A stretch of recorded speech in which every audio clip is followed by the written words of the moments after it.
the array and the object data type.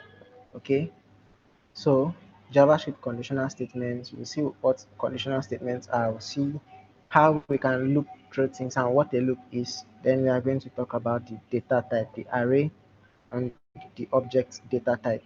Okay. All right, so these are the topics I'll cover today. We'll talk about the if statement, how the if statement can be used with the else else if statement. Sorry, that is else if. Okay. Then we have the switch statement, and then we'll see how we can use switch statements and what case scenario we can use the switch statement. Then we are also going to talk about JavaScript arrays.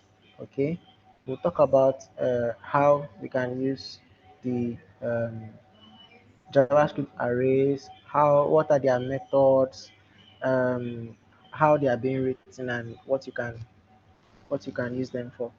Then we also have objects.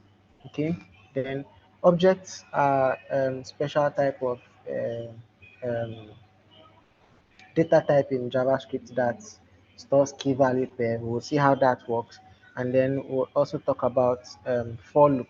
Okay, so let's see. Okay, so these are the whole topics I'm going to cover on today in today's class. Okay, so we are going to pick an if else. Okay, if else and um, else if statements. So just see how they work in on our VS Code. So today we are going to write more of code. Okay, we are going to write more code, a lot of code. So let's just switch to our VS Code quickly. Okay, I hope you guys can see my screen. So I'm switching to my VS Code now. Just give me some few minutes.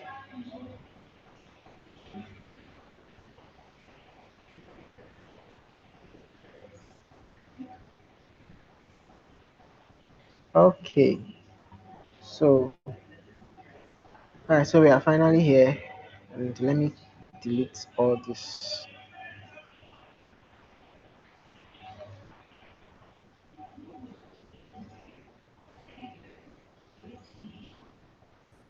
Okay, so can I hope you guys can see my VS Code. Is there anybody that is not seeing can't see my VS Code?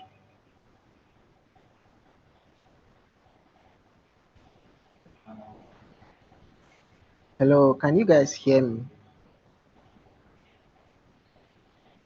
No one is Sorry, saying yeah, we anything. can see. Yes, I can hear. Okay, cool. All right, and you can also see my screen, right? Yes, yes. Okay.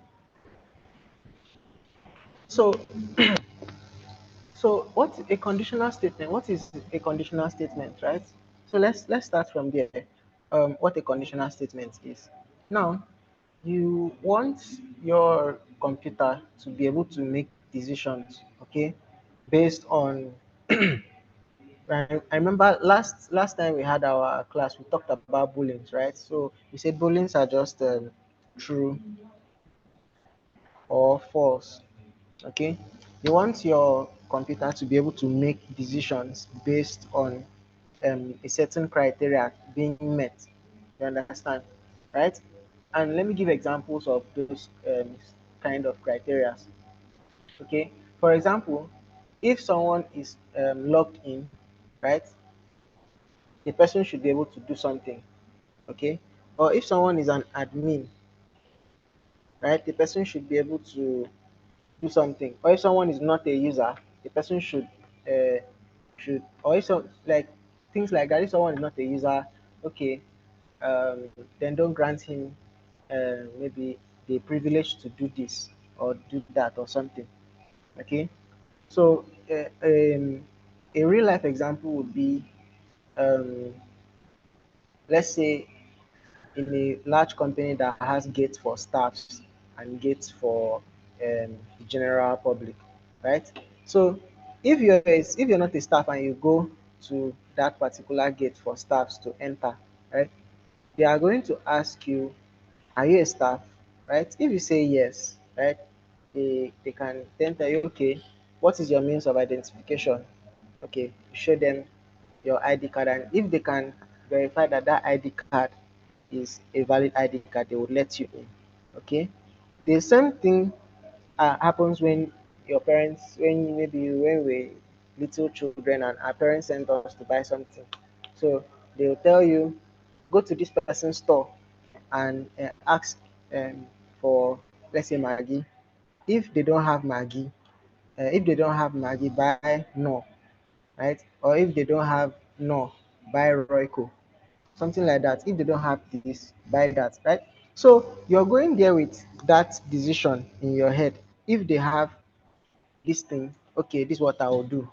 But if they don't have it, this is what I'm going to do next. So that's the same way you have if and else statements, right? Sometimes you can have more, let's say when your parents send you, sometimes they can give you more conditions.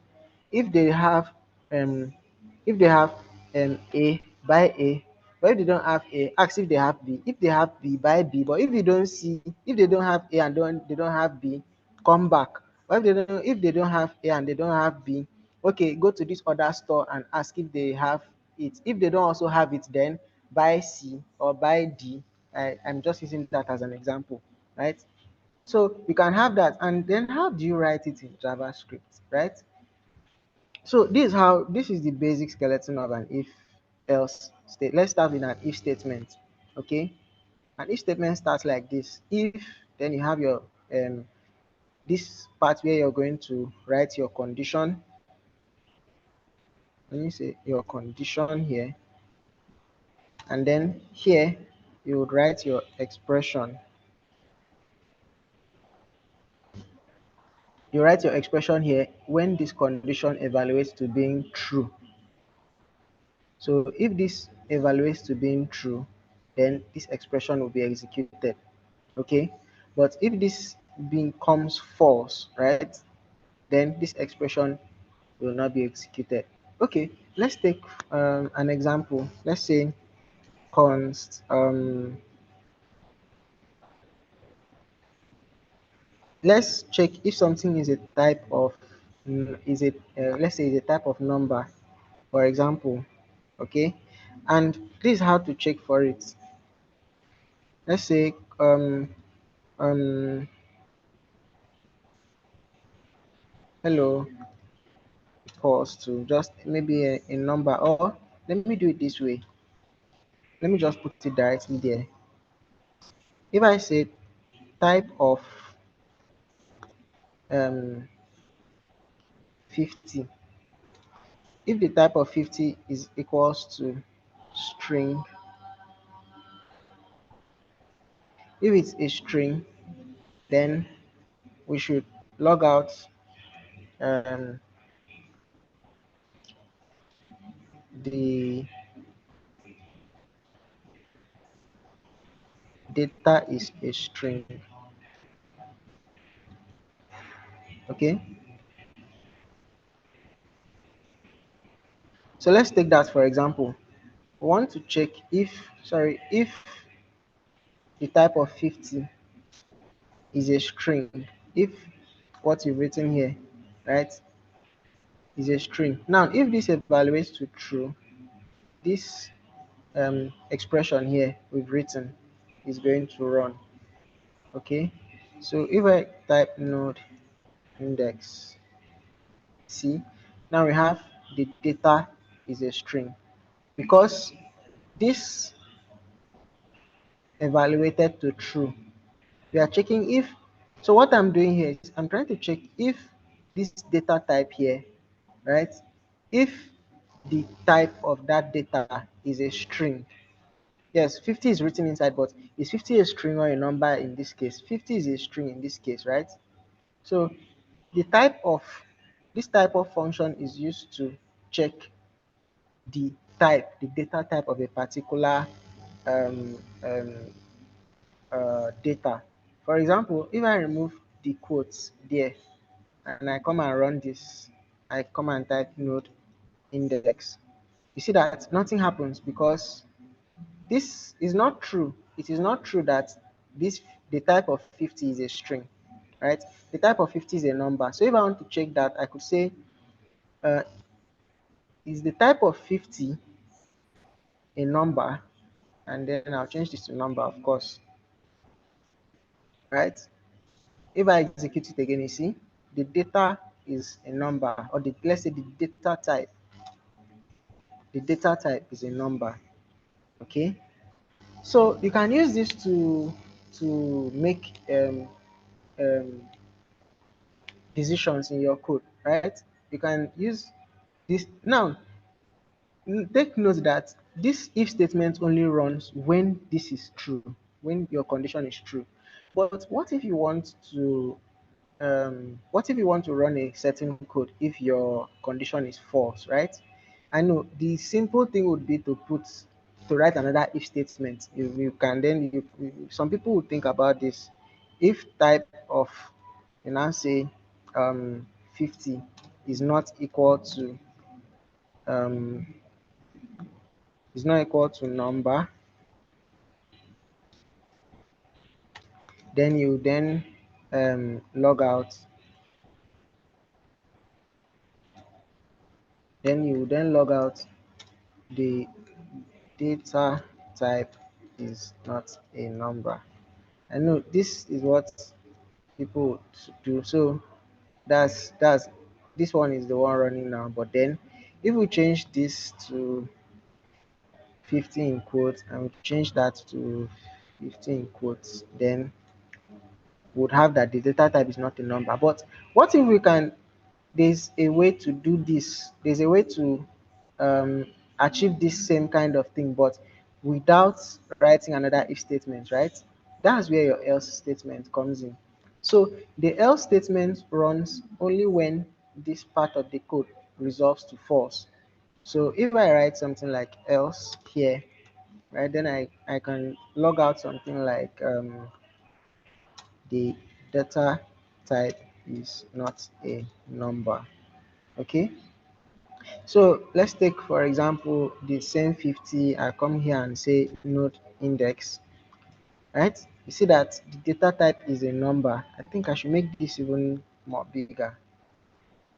I think that is a bit better. See that that data type is not a number, right? But then what if I change this to quotes 50? uh so uh, I run it now, you see that data type is not a number. So we've been able to write our if and else statement to check if something is true, right? Right? If our condition here is true, we run the if block of code, which is this particular block of code. But then if this results to being false, then we then run the else part of the code. Okay. Is there any question on what I've done so far? Are you guys following? Is there anyone that is not following what I'm doing? Please, I'm not Yeah. following you. You're not following? Okay, so where do you find it confusing?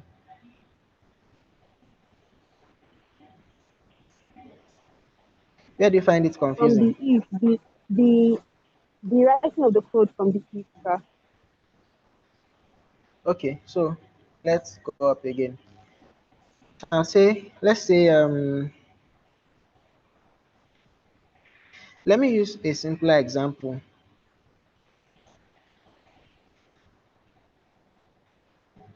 So first, I'm assigning this value of logged in to be just true, right? I'm just saying logged in should be true, right? Or okay, let me leave it that way. Let me just say let me also say user should be equals to, let's say, Victor. For example, I'm just using this for an example. User Victor logged in true, right? Then I come down here and I say I want to check if the person let's say if that person name, if logged in is true, right? This is how I'll check it. I'll just write if logged in is equals to true. So I'm checking if it is true that logged in, right? The value of logged in, or let's say logged in is equals to true, like it's true that this person is logged in, something like that, right? Then if it's true that that person is logged in, then I want to do something here. I want to say maybe um, welcome, then I would say name or user, sorry, user, and I'll just tell him um, you're logged in, right? So if I run this code, this is what you're going to get. Node index, and I press enter. You see, because it is true that this logged is just like saying it's true equals to true because the value of logged in is true, right? So this is going to give you um, an output of true. You understand? If we want to check that out, we can just log out this. We can log out what that is going to be. Then we come back here and run node index. You see, this particular line of code gives us the output of true. And remember what we said? We said that whatever we pass in here has to be true for this line, this block of code to run. Do you understand? So without the condition you're checking here being true, this particular line of code or block of code is not going to run. Okay. So now, what if I come and change this to false?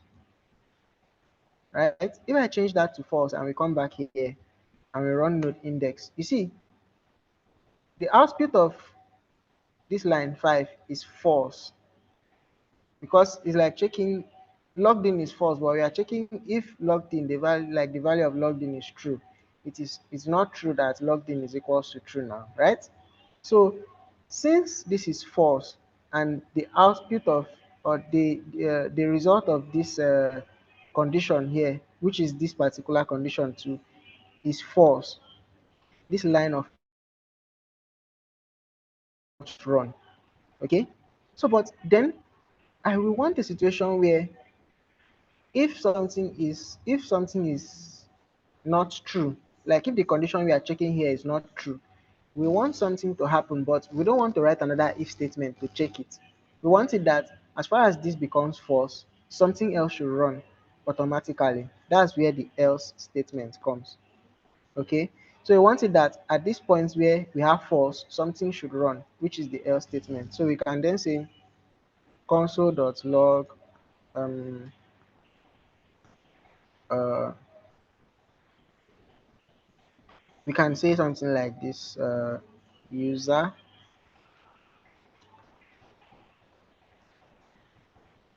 you're not logged in. Okay, so let me clear this, and then if I run the code now, node index, and press enter, you see this line 5 gives us false, right? It doesn't give us a true, it gives us false. Ah, that's why you're seeing this false here. Then that's the same thing here, right? This condition resolves to a false. That's why this else is running. So the else is only going to return. The else is only going to run when what the condition you are checking has a value of false, or when it resolves to being false. But had it been this line of code resolves to being true, you understand? Then this particular line of code would have run.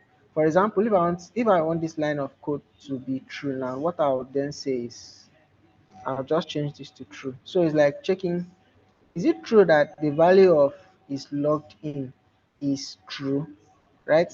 And the value of logged in is true. So yes, that is true. So if I come back here and write node index. See, true, right? This is which is this line, and then since this is true, this is the line of code that is going to run, right? Or the block. This is the block of code that is going to run. So welcome, Victor. You're logged in.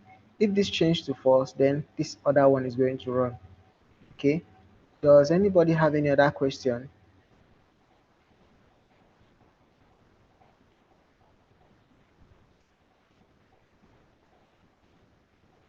Does anybody have any other question? Hello,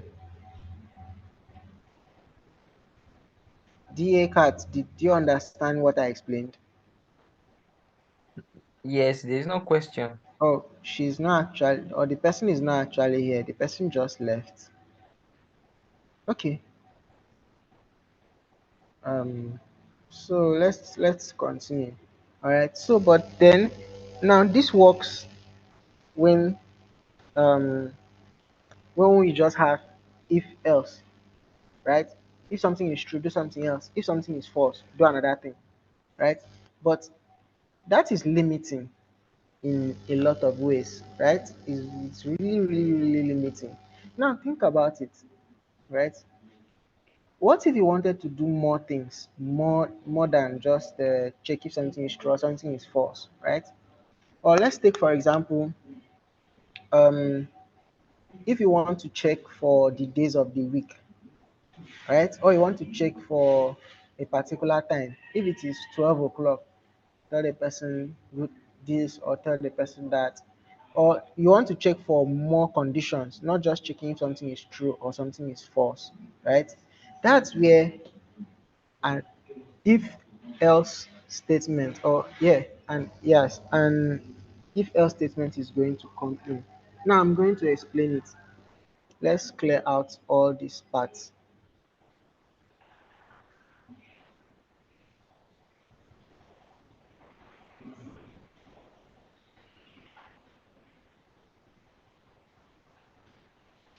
Okay, so for people that are just joining now, I have been talking about the if else statement, right? I said that you can check for if something is true or something is not true. Okay, so you can use if statement helps you make the computer to take decisions based on a certain criteria or a certain condition, right? So I said your if statement is going to run, right? Only if the condition you're trying to check here evaluates to being true, right? But if this condition becomes false, then that's where the else statement now comes in. Now, this else statement is not compulsory. It's not every if statement that must have an else statement, depending on what you're trying to um, achieve, right? It's not you can just write an if statement alone and you just leave out your else, or you can write both of them, but you cannot write only just an else statement like that. Like maybe you just maybe after this line of code you just come and write maybe else and then you put in your brackets. No, it's not, nothing is going, it's not going to work because there's no, and the else statement depends on the if statement, right? So you can't just write your else like that. There have to always be an if statement first before you can write your else statement under. So even the else statement can go to the next line. It's not an issue, but there have to be an if statement first. Okay. Some people write their else like that. Some people write it this way. It's still very valid. Okay.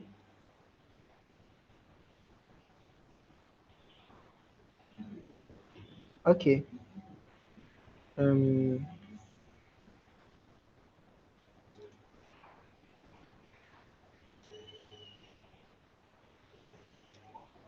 So, does anybody have any question on what I've just done so far? What I've explained about the if and else statement? Does anybody have any um, any question?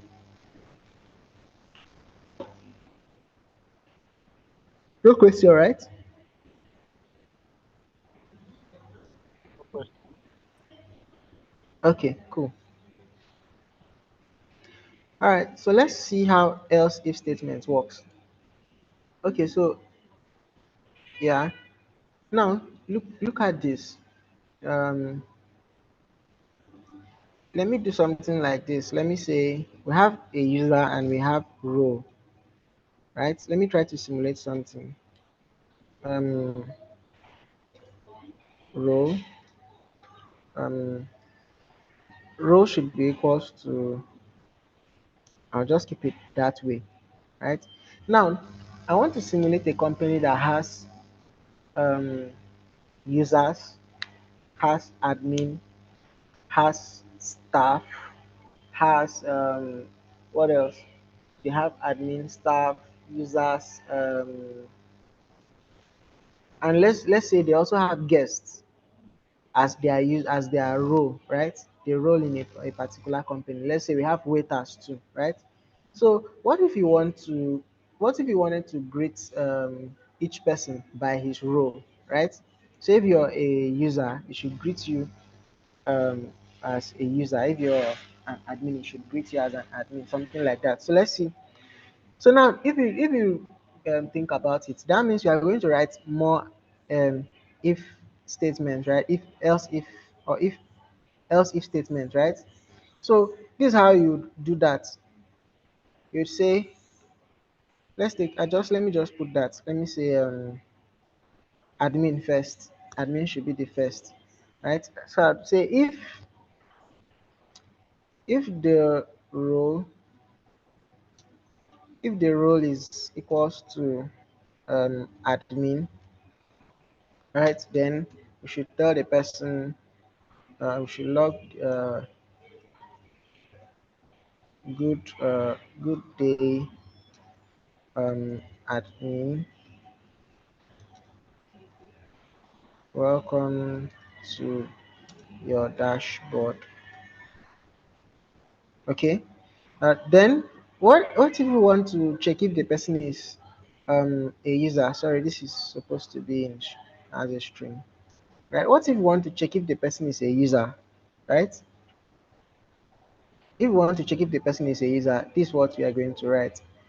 We'll then write else if the person's role is equals to user, right? Then we'll greet him in a separate way. We'll say console.log maybe hello user, welcome to our page. Okay. Then we said we also have what again? Else if let's say else if the person is if the role is let's say waiters, or if the person is a waiter, right? So we can then say console.log um welcome waiter, um kindly check for um guests or guests orders, something like that, right? Then if you're not an admin, you're not a user and you're not also a waiter, then it probably means you're a guest, right? So that's where I'll now write my else statement, right? I'll now say else, I'll then say um I could then say something like welcome here, your our new guest.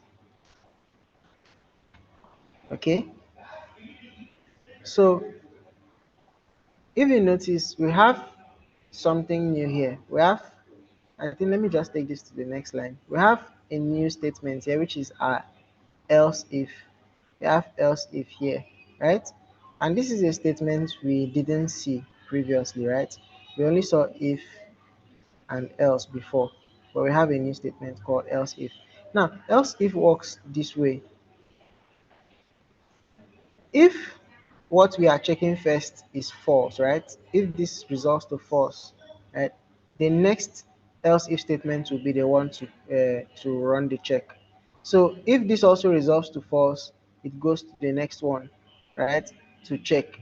If this one resolves to true, then this particular line of code will run. After this line of code runs, um, every other thing below that's every other conditional statement that is related to this particular whole statement is going to be skipped. So let's take for example, maybe the role of the user is admin. Okay, let's start testing it out, right? So I say, let me remove this space here, right? Make everything cool. If the user is admin and then I come and write node index, okay, and I press enter, see, it says good day admin, welcome to your dashboard. Now that is possible because it's true that the role of this row is equals to admin at this time. So after this code is executed, right, um, your JavaScript is going to skip all these ones, and then it will come down to maybe any other code that is here, right? It's going to come to any other code that is not a conditional statement, right? That is not a conditional statement that is connected to this if. Maybe if I have another statement here, it would then run it. I could just say console.log once again, welcome, right?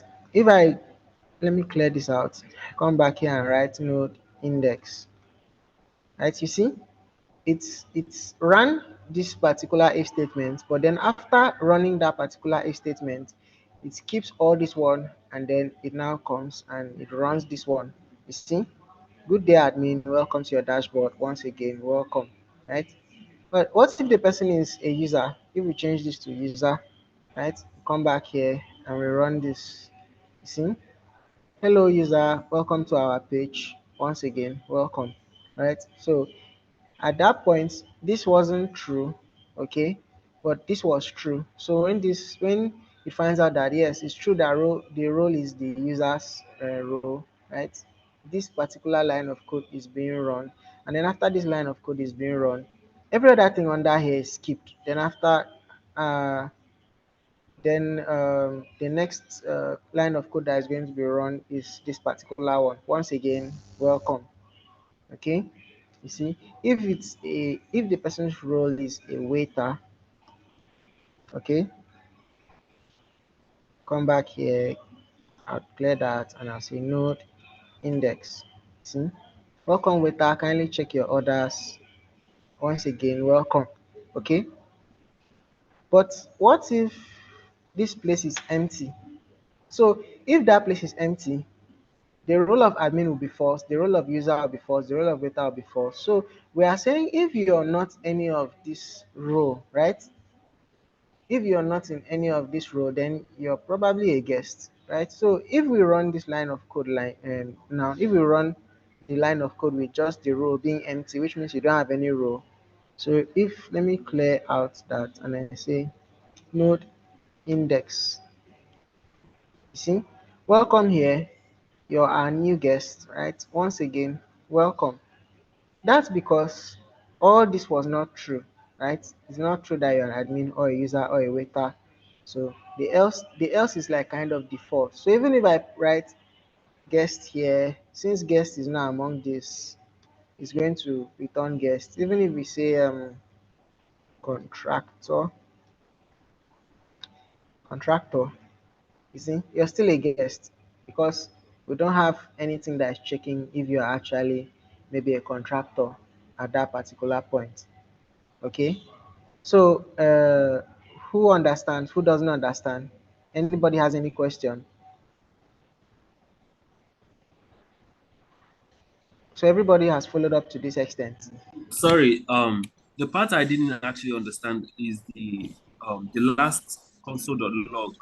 Once again, welcome. What like I wanted to understand um why is the last statement on the code or what's Okay, important? okay. So the reason why I wrote this console.log is I wanted to show you that this whole if and else here, right? This console.log isn't part of the whole if and else statements here.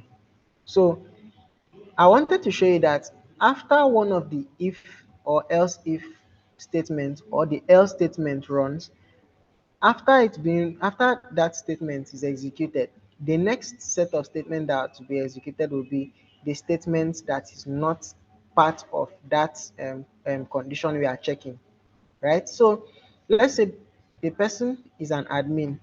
Okay, let's come here.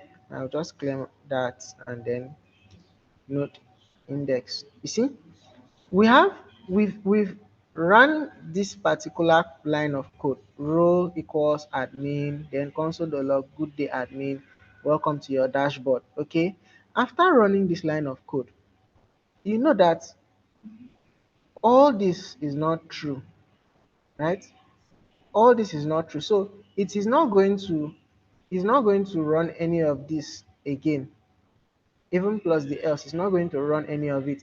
It's going to skip everything that has to do with this particular condition and come and continue its code. Do you understand? Yeah, yeah, I do understand. So that's the reason I just wrote this to explain the fact that after um, one of this block of code, either this if or this else if or this else if or the else, any one of them, when once any one of them is executed, right? The Yeah. next line of code that will be executed will be what is not part of that else or that conditional statement. I hope you now understand. Yes, yes. Thank you very much. Okay. All right. So, is there any other person that doesn't follow? Okay. So, when does the user equal Victor gets displayed, or there's no command to align to it? Yeah, I didn't write any command aligned to using the user actually, right? There's no place I actually used the user as a variable. Although I used it here as a string here, right? So, but I didn't use this. You can even remove itself because it's not being used anywhere here. Okay. So I just wanted to make you guys understand how if and else statement works. And it's really used in programming to do a lot of things. Like you can check if someone is for example, you can check someone's role, right? You can check if someone is logged in or if someone is not logged in. If you're a front-end developer, you can check if a particular file exists on your database. If it doesn't exist, you know what to tell the front end, right? You know what to pass as information back to the front end if the data doesn't exist. If it exists, you know what you're going to do. Things like that to make decisions, right? Okay. Now, this all you can also do this with time, right? I mean, you can do this with time. Maybe what when I mean time, I mean like maybe you can check if the time is 12 o'clock, if the time is 2 o'clock, and the rest. But then there's a difference between um using if and else statement and using switch statements. Now let me give another example of using if and else statement. Um let me use an exam score as an example, right? So you know that in our secondary schools we usually have something like grade, right? Um we have something like this let's just say um score score um let me just call it exam score. Exam score, or should I let me just call it grand total, I think.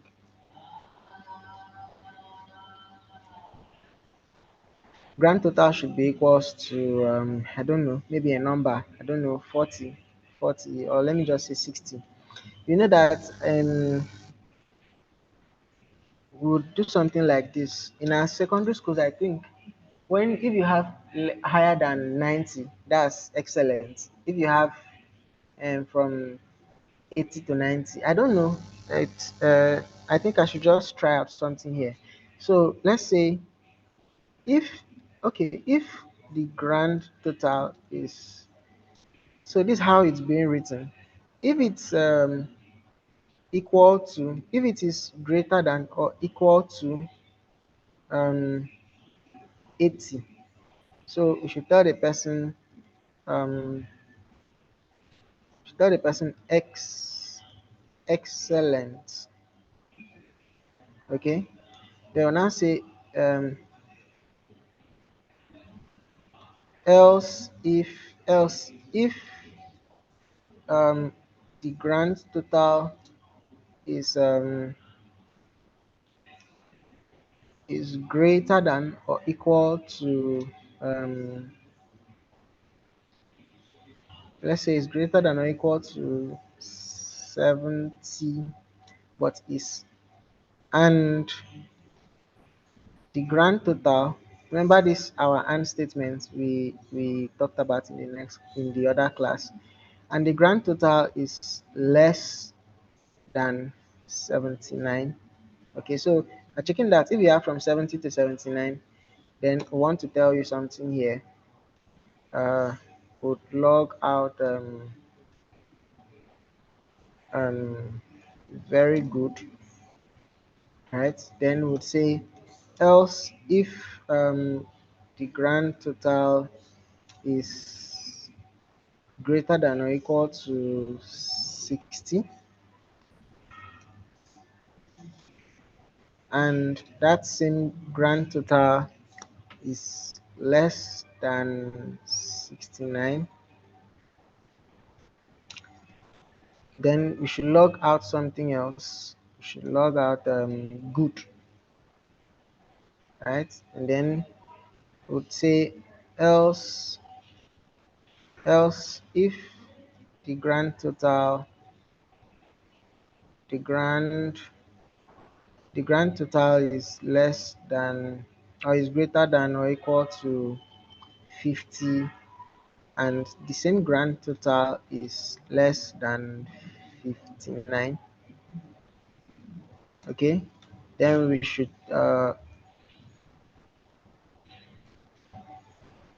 console the log out fair,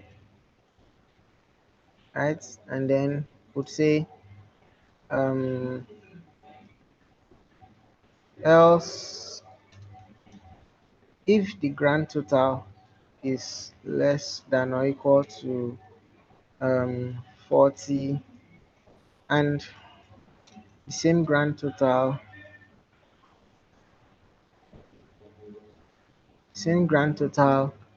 is less than 49, then we should log out poor, I don't know. Then we can say um we should still then check for anything less than 49. So we'll then say let me put it on the next line. If if grand total is less than or equal to let's say if grand total is less than 39, right? If grand total is less than 39, I don't need an and statement there again. I'll say if it's less than 39, then we should just simply tell you we should simply log out that just say fail, right? And you can skip the else statement, right? You can skip it, it's fine if you want, but then I'll show you why you should not skip it at this particular in this particular statement we've written. I'll show you why. And also you can also write this in one line. There's no need of uh, okay, let me just leave it here. I'll compress it later on. So of course, if we run this code, we'll see good, because good is between where 60 and 69, right?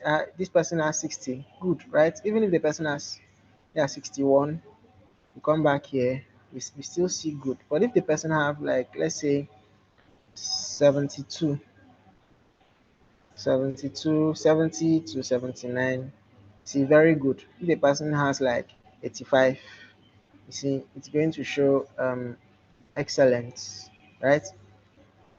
Or then if the person has like, let's say 25, right, it's going to show that the person has failed, right? But here is a little issue with this. Here is a little issue. What if I put that the person has 105?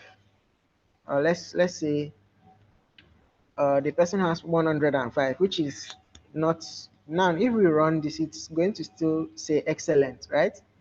But that's where the problem is now. You've designed this and you've given it to a school, and then maybe someone puts in 101. 101 over 100 is not a valid score, right? I know some people might be that intelligent, so you have to carry over the extra mark to the next term or the next semester.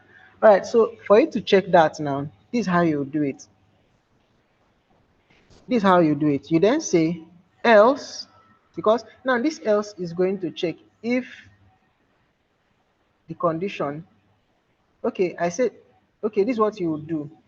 If you just write else, something is going to happen that you won't really like. So you would say where this, now this place you wrote 80, where is greater than or equal to 80, you say where is the grand total is greater than or equal to 80, and the same grand total is less than or equal to 100. Okay, so you said from, so what you're just trying to say is from 80 to 100, right? Between 80 to 100 is where excellence should occur, right? So let's see, if we have 105 and we try to run, nothing is printed out because now you've put that boundary, right? But you want to also tell the user that if this if this score is is greater than 100, right? That we should person it's invalid. Okay, or if someone has maybe like minus 20 over 100, it means you're owing the school mark, right? But then we should also be able to tell them that that is an invalid score. I don't know how someone will have minus 10 over 100, but then that all those will be treated in the else statement. So you now say else console.log, then you can say invalid score.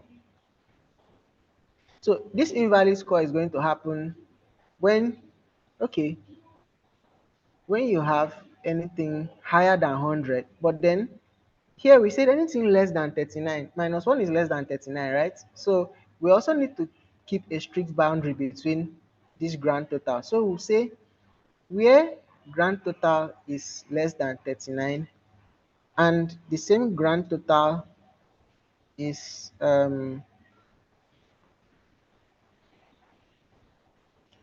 let's say it's less than 39, but then it is greater than, where the grand total is greater than or equal to 0. Okay, so I guess I'll need to write this first just to make it more understandable. So if we run this code now, right, remember that the user score is 105. If we run it now, you see invalid score. Let's pick minus 20 for example. Come here and we run, you see that you still also have invalid score, right? That's because you've set the boundaries, right? You've set the boundaries. When if it is less than this, if it's greater than this is what should happen. This is what I should send back, right? If it is this is what should happen, right? So this else is going to work when either the value of grand total score is less than 0 or it is greater than 100. Okay, I hope you guys are getting it. Okay, so someone is asking if you want to get someone to input the scores. Okay, um, you can use there's a library named prompt,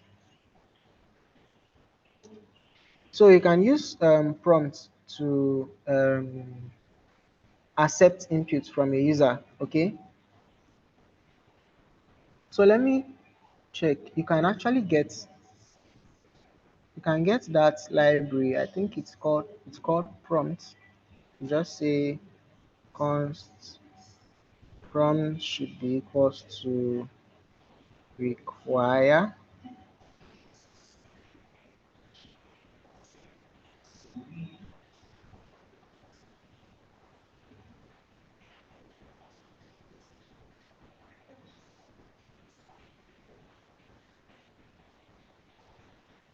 So you can use prompt require prompt.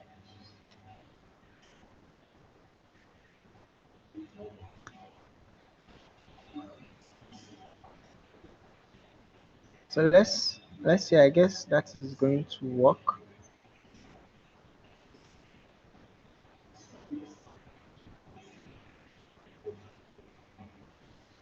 Mm, let's see. Prompt dot start.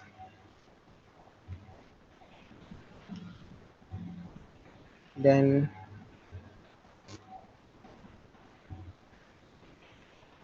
prompt. Where is it? Prompt dot get.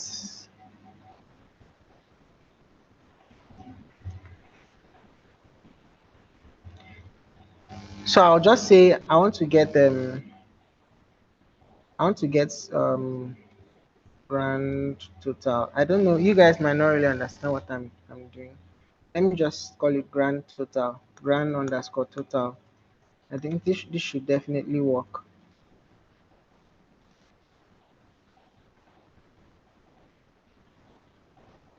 Mm, error result. Um, I would explain what I'm doing. So I could do something like this. Console.log. Um,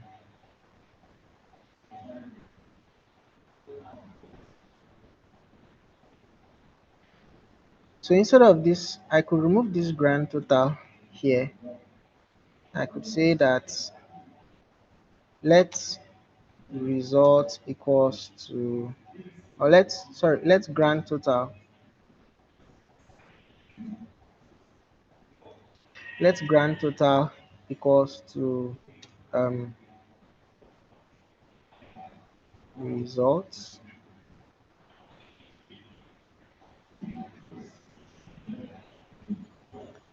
Okay, and then let me just copy all this and put in there.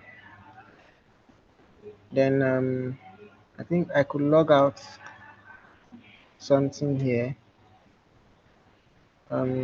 Console.log. What is your score?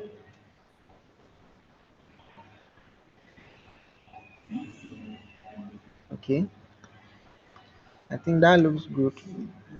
I'd say if there is error, then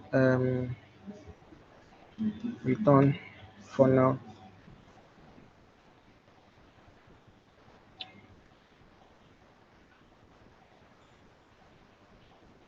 Okay, it's telling me I can't find model, and I know why that is happening.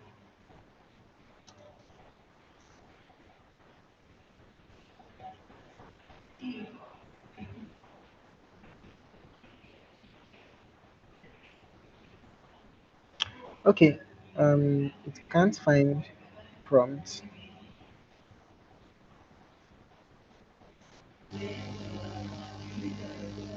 So let me see. I think what I need to do. All right, so it's asking me what is your score, which is the grand total. Then I could say maybe 40 and I press enter. Okay, and it's telling me invalid score. So why is that showing me invalid score?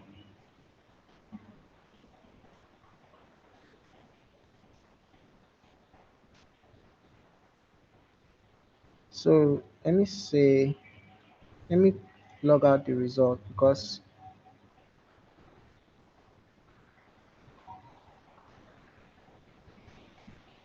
okay, um, okay, result dot this grand total result dot grand total. Okay,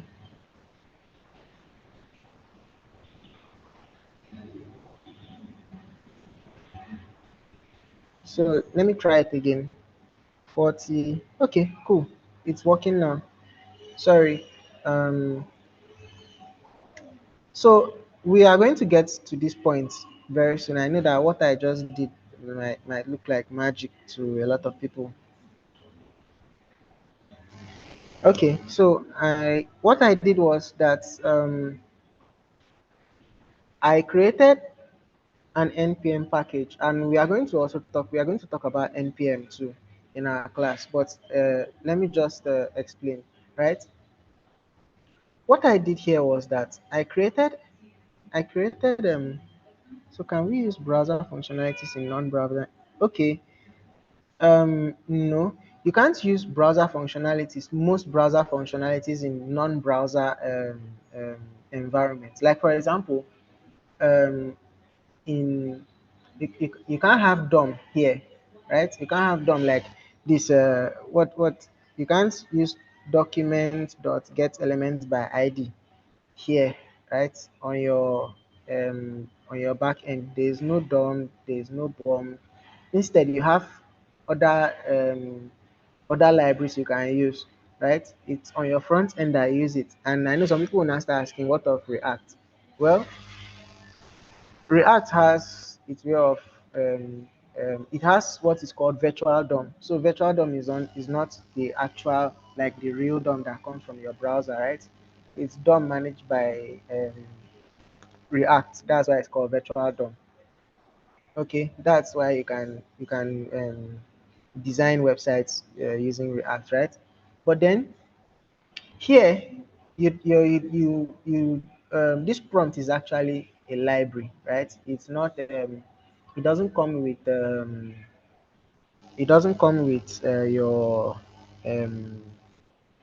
with your Node.js, right? So what I did was I initialized a package. I initialized my package, right? And what is a package? A package is just like saying initializing your project, right?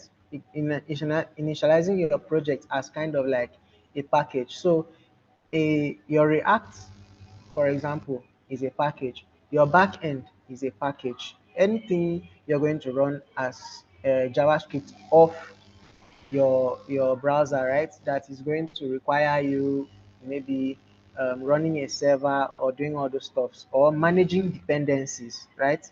When once you hear of managing dependencies too, that's when you have to make your stuff a package. So before now, I was just using index.js, and index.js is just a module, right? Right. Index your compiler, your Node.js, right? Your Node.js runtime environment sees this index.js as a module. Now, there are other people on the internet that they write their libraries and then they post it, and you might want to use their library, right? If you're on front end, you can use CDN to get it, to get those libraries and use, right? But as a backend developer, if you want to use someone else's library, for example, I'm using prompts as a library, but before using this library, right? Because this library is a package on its own somewhere, right? If we go to our browser and we go to npm and search for prompts, we are going to see the usefulness of this library, how it can be used for anything we want, right? But then, uh, before you can use this library, you have to first initialize your project as a package, right? And then you initialize your project by running npm init.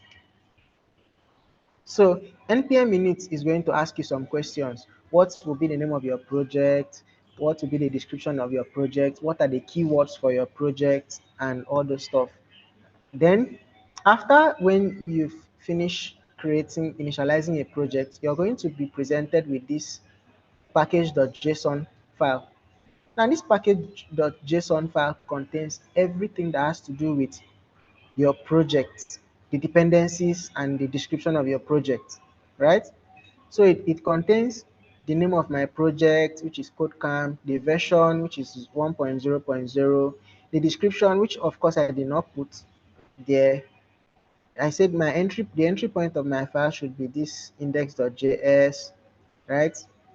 And then other things, I can write my name as being the author here, and the license I'm using is the ISC license. There is ISC, there is MIT license, right? Then the dependency here has to do with what are the packages, the third-party packages or outside packages that you want to use. If you install React and if I like type npm install React, right?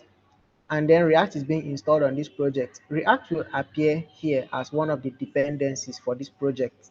Now, the usefulness of these dependencies is that when I am pushing this code online to a server, or if I'm pushing this code online for someone else to work with, what the person needs to do is the person just needs to download all this code, that is minus the node modules. The person just has to download all this, the package.json, package log.json, and my index.js.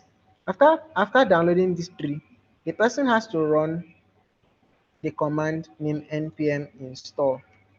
So once you run npm install, npm, that's if the person has node on his system. This npm install is going to make sure that all the dependencies that are listed here will be installed on that person's system, on the new person's system that wants to work on that project. Does it make sense what I'm trying to say? Does it make sense? Yeah, Who but is not just that following? it's sounding strange somehow. Okay, okay, So please, can you just take it one more time, please? okay. So so let's see. Let me try to do this again. I guess I'll delete this package and package.json. I think I'll delete everything. Let me move them to trash. So let me just have only index.js, right? Now, um, let me show you. Um, let me show you something. Let me share my browser with you guys.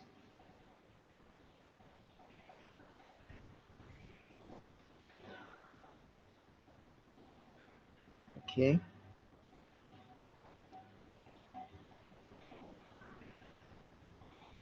So look at this. If you search for prompt npm, you're going to be presented with prompts. If you check, you'll see others, maybe any other one, right? Now, you see this prompt. This is the library that we are using for that our index, right? But then let's click on prompt. If we go to prompts, you see they tell you what you can use prompts for. This prompt is relatively straightforward. There are two core methods you should be aware of: prompt.get, prompt. What that is. They show you how to use the library. Getting the basic prompt info. Getting started with prompt is easy. This is how it looks. Then they said first you just write var prompt equals to prompt. Then you can then the next thing you're going to say is prompt.start, right? So if you want to start getting inputs from user from the command prompt, you first follow this, write prompt there. The next thing you write is prompt.start to start the prompt. Then now say prompt.get. Then you can get multiple fields, but me, I'm just getting only one field. So that is why I didn't put, this is an array actually, right? So I didn't put an array, I just put in just one thing I want to get, right? Then we have the results. So if I want to get the username, I could then say results.username, and it's going to show whatever the person puts in as username, right? If I say results.email, it's going to show me the email the person put in, right? Then they show us how we can install this prompt, right? If you want to use it to in our project, right? Now, let me, anything you do that is off your browser, right, in JavaScript, and you're trying to get packages that you want to use with it, right? Your project has to first be a package before you can use those other packages. Now, what is a package, right? The same way, the same way you have your index here like this, on your index in your VS Code, right? It's the same way someone maybe wrote his own project. Let's say this prompt now. This prompt is a project, right? If we go to its repository, if we go to the repository, then I'll share my screen on the repository. So let me share that. Let me share the repository screen. Okay, if we come here, right, you'll see there this prompt as being a package that you're trying to use was also started with like it was also created as a package the same way you did npm in it on your project. You have to do the same thing before you can write a package. Just keep it in mind, just have it in mind that everything that you do um off your browser, right? And then you want to, let's say you want to incorporate some other packages. Like for example, if you're writing React, for example, or let's say you're writing backend, right? Of course, writing backend, you have to use Express.js as a package, right? But you cannot, you need a package manager. You need a package manager to manage that package for you, right? Because you, it's difficult to actually use packages without other third-party packages without managing them somehow. So that is why we have npm. Npm um, really, some people say npm doesn't mean anything. It's not an abbreviation, but well, people say npm means node package manager. npm, node package manager. So npm helps you manage your packages. Now, let me reiterate.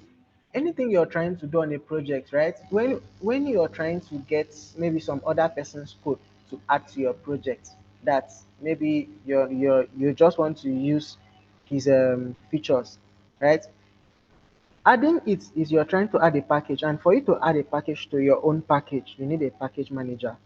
I don't know if it makes sense to you guys. It's just like when you use Bootstrap, right? You write your own HTML, CSS, and your JavaScript, but then you want to use Bootstrap, but you don't want to edit the Bootstrap. You just want to use its features. Sure, you would go on the internet and copy the link to Bootstrap and come and paste, as you copy the link to the CSS and come and paste on your HTML. You copy the link to the JavaScript and come and paste in your HTML, right? Now, doing that on your front end, you're not really managing any package, right? You're just giving the link to the package, right? But what if a new version of that package comes up, right? Or what if that package you've added to your front end project is vulnerable? It has a security issue. How do you know about it? There's nothing managing it, right? So, but on your back end now, on when you're doing anything with Node, right? And then you need to add third-party packages from other places. Your first of all, your project needs to be a package. Then you can then, if your project is a package, then you can then start adding other people's package to your own project, and other people can add your project to them as a package. That's just how it's strange, right? Okay, it's strange, but with time, you guys are going to get to understand what I mean. So let's come back to our VS Code. So we have this here, right? So now my project is not a package yet. My project is not a package. It's just one file there, index.js. But now I want to make my project a package. I want it that people should be able to when people download my project now, right? People should be able to see that okay, my project uses so and so package my or with this particular version, and they like everything about my project. What is my project name? For now, this is just a single file. This single file doesn't have a name. It doesn't have a version. It doesn't have anything. It's just a file there that I'm just executing, right? But let me make let me make this file, right? Let me create a package and make that package understand this file. So let me do that now. For me to do that now, let me clear this out. I'll write npm init. Let me the minus y there was like saying say yes to everything, but now I want to do it step by step. For me to create an npm package, or let's just say a package, I'll just write npm init. So init just is just saying initialize the package for me. When once I press enter, it's going to ask me what is the package name. What should I name? Give them that package name. I want it to be CodeCamp. If I want to change it, I could change it to whatever I want, but I don't want to change it. I want it to still be CodeCamp. So I'll leave it blank. I'll press enter. What is the version? 1.0.0 is fine. I'll press enter. What is the description? I'll just say um, class 4. Class 4 on, or let me just say CodeCamp 3.0 Node.js beginner class, right? Press enter. What is the entry point? Now, in every package, there is what is called an entry point. An entry point is the first and foremost file that the package is going to recognize, right? So that that that file, right, is the first file that this package that I'm creating now, right, is going to recognize. So we have index.js there, right? So the entry point is going to be index.js. So now this is how this entry point works. When once this package loads on someone's system, let's say this someone is trying to run this package, the first file that is going to be executed is this index.js. Then any other file that needs to be executed has to be linked to this index.js before that file too can be executed. But as far as that file is not linked to this index.js, it will be difficult for that file to be executed. Right? I know it sounds strange now, but as we keep doing it, you get to understand what is happening. Okay, then what else? Test command. I don't have any test command. Git repository. Don't worry. Any keywords? Keywords. I'll just say maybe prompt. So keywords is just like um, let's say things that people can. Let's say if for example you put uh, this project we've written now, you now upload it on npm, right? People can search for this project, right? If the keyword they are searching for has prompt in it, then they can search for this particular project and uh, keyword, and then they are going to see your project to list out, right? I can say prompt um, um, score, or let's say um, what should I even call this? Determine score. I don't know, anything like that. Then the author, I'll just write my name, Victor. License, ISC. There is MIT license. Then after this, he's going to ask you, are you okay with what I'm trying to generate? This is how it is going to look at last. Are you okay with this? I'll press yes. Then can you guys see? we have package.json here. And if we check our package.json contains information about every information that has to do with what I'm trying to do, because this is a package. It contains the name, the version, the description, the entry points, and the keywords we want to use, determine, score, whatever, and then the author and the license. Now, we want to use the prompt, library, right? The prompt library or the prompt package. Someone somewhere in the internet thought that it would be nice that we can have JavaScript, Node.js accept inputs from a user, and then he wrote the prompt package and he put it on npm. And then we want to use that prompt package. Remember the prompt package we saw on my browser? I want to use that prompt package on this project because I want to accept input from users. So what do I do? Just write npm install, then the name of the package I want to install, which is prompt. But once I press enter, notice what happens. My system goes on the internet and it downloads that package, right? It says 14 packages and this and 15 audited packages in 4 seconds, whatever that means. Then it says found zero vulnerabilities. You see, it's telling you that okay, this package you've installed is not vulnerable, right? And then if you come here, you see something new, dependencies. So these dependencies has to do with, it lists out everything that has to do with your project, every package that you're using from outside, from maybe packages you did not write that someone else wrote and put on npm, right? It's going to list them out here. So you see, this prompt now, the version of prompt I'm using is version 1.3.0, right?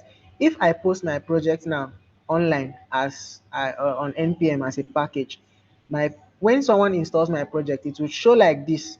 It should show KodeCamp as the name, then it should show version 1.0.0 like this.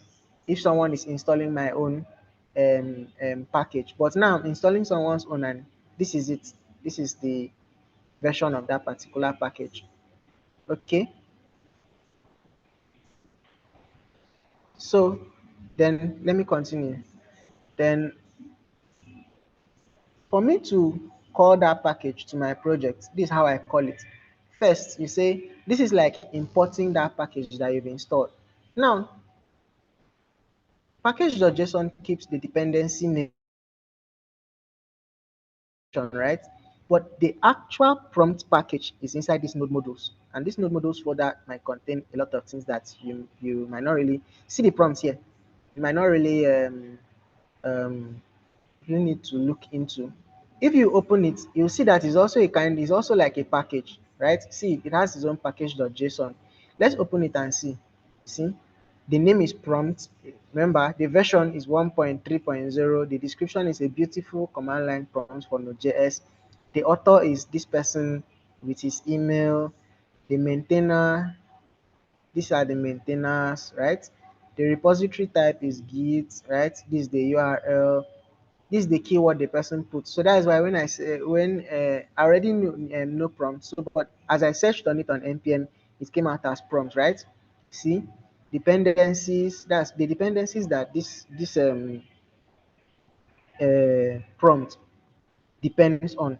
Now this colors is another person's project. This async is another person's project. Read, all this are other people's projects that the owner of this prompt now decided to add to his own, right? We have dependencies like this, dev dependencies, ESLint and vals and the rest, right? So, but you don't really need to do anything here. There is nothing you really need to change here. Let's ignore it, okay?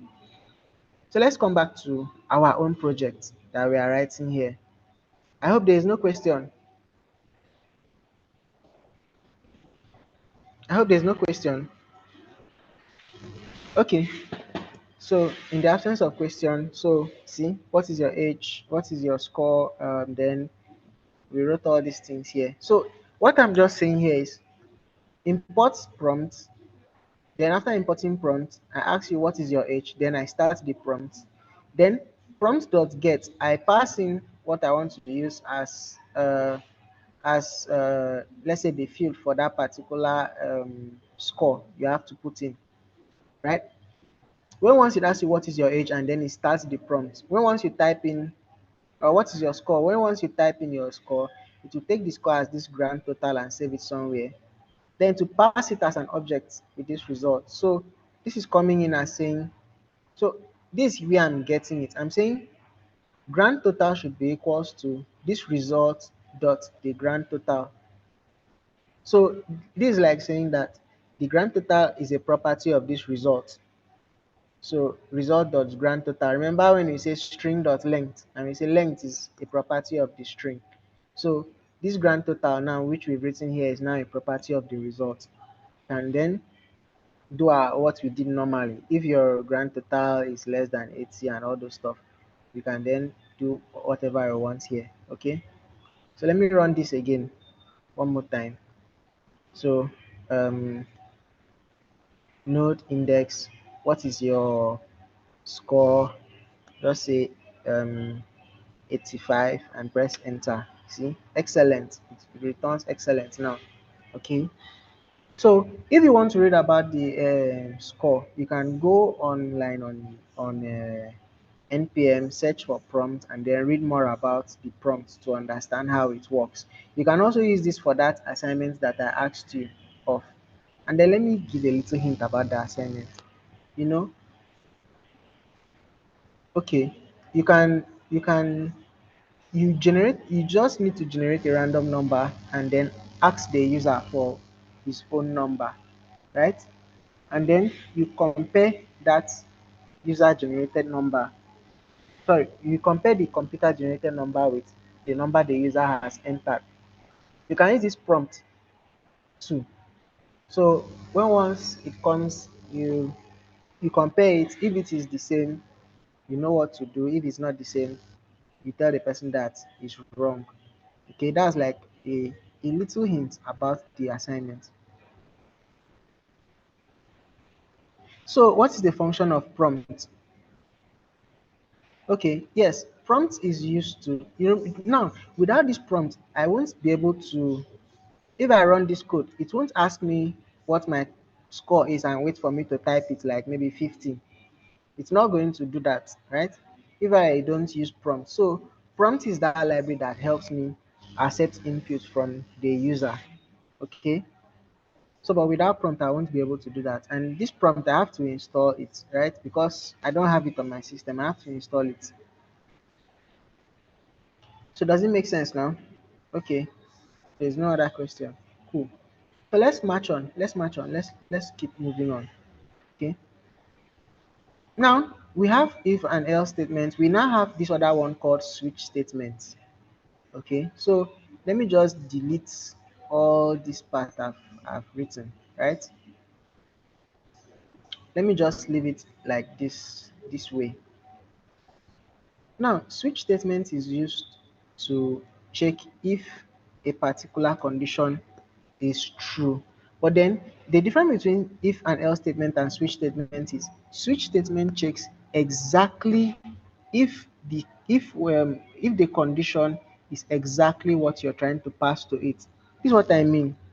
So this is how to write a switch statement. Let's say um let me not use grand total again.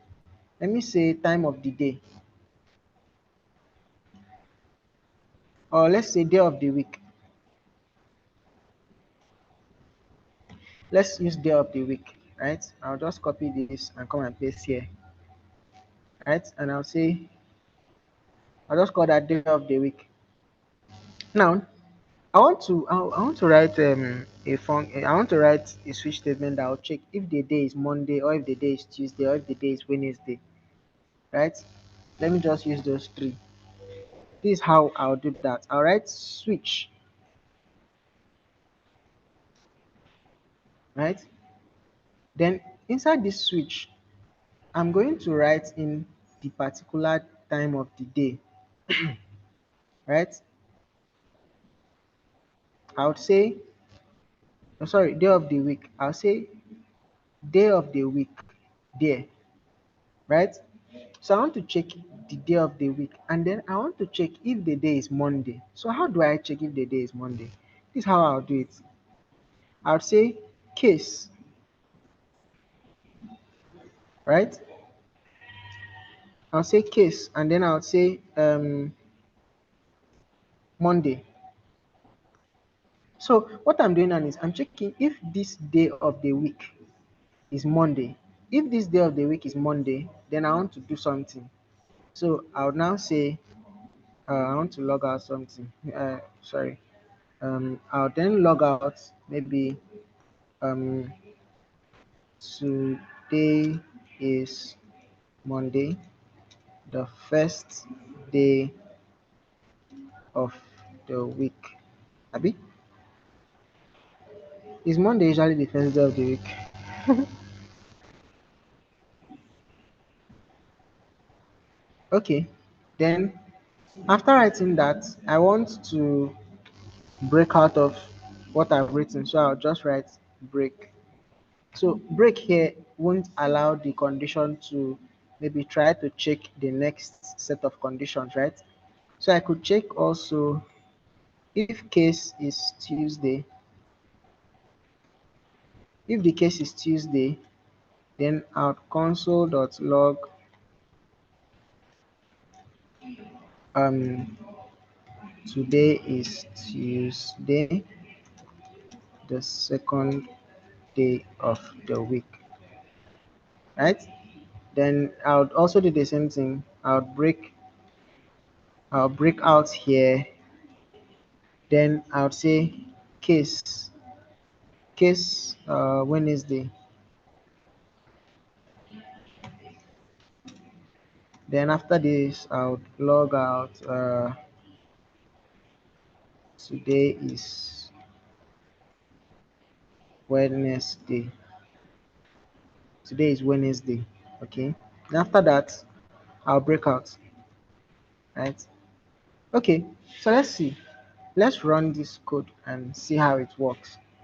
Okay. So let me clear this out. Then I'll come here and write node index, enter. It's still asking me what is your score. So I'll change this. What is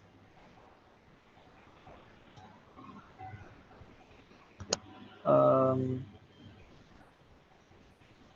what is the day of the week? Let's just say it like that. What is the day of the week, right?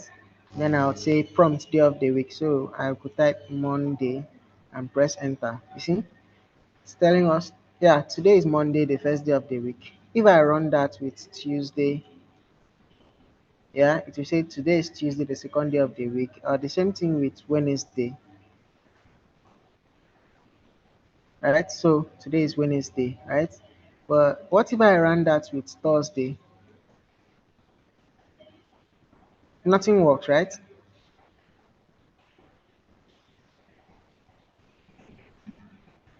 I hope you guys can still see my screen. All right, nothing works. So what? So the same way we have else, right?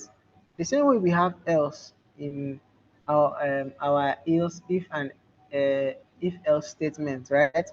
It's the same way we have default in um, in um, in switch statements, right? So we can do something like this. After this break, you can then say default. So this default is going to contain what we want to happen, right? So if your day is not Monday, Tuesday, Wednesday, you can tell the person um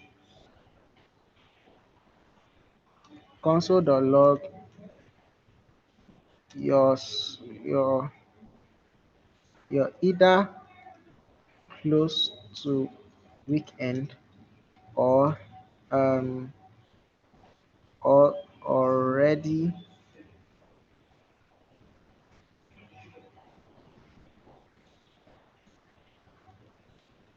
already in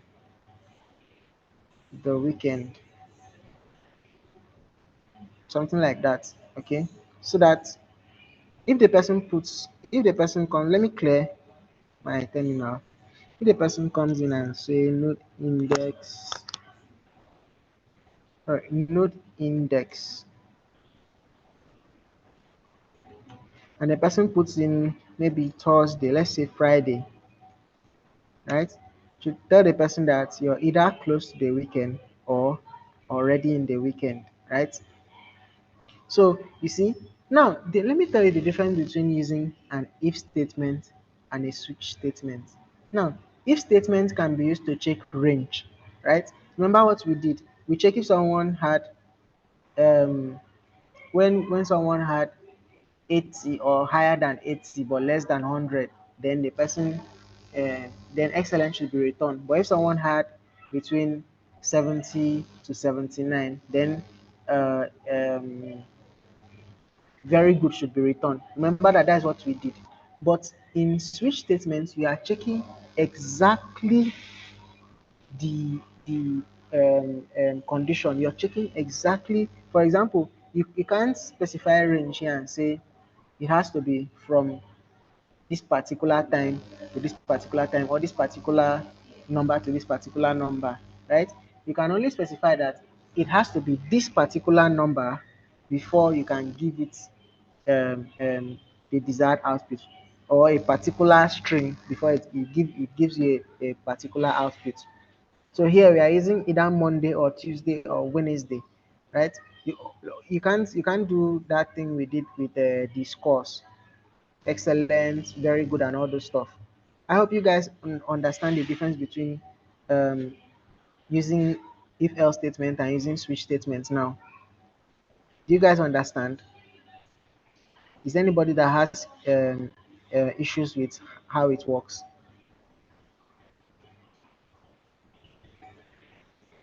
Hello?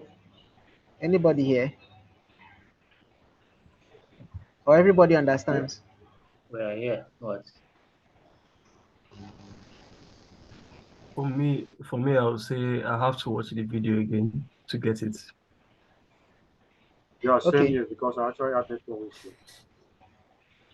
Okay. All right. But So please, you it's drop the not. link for us.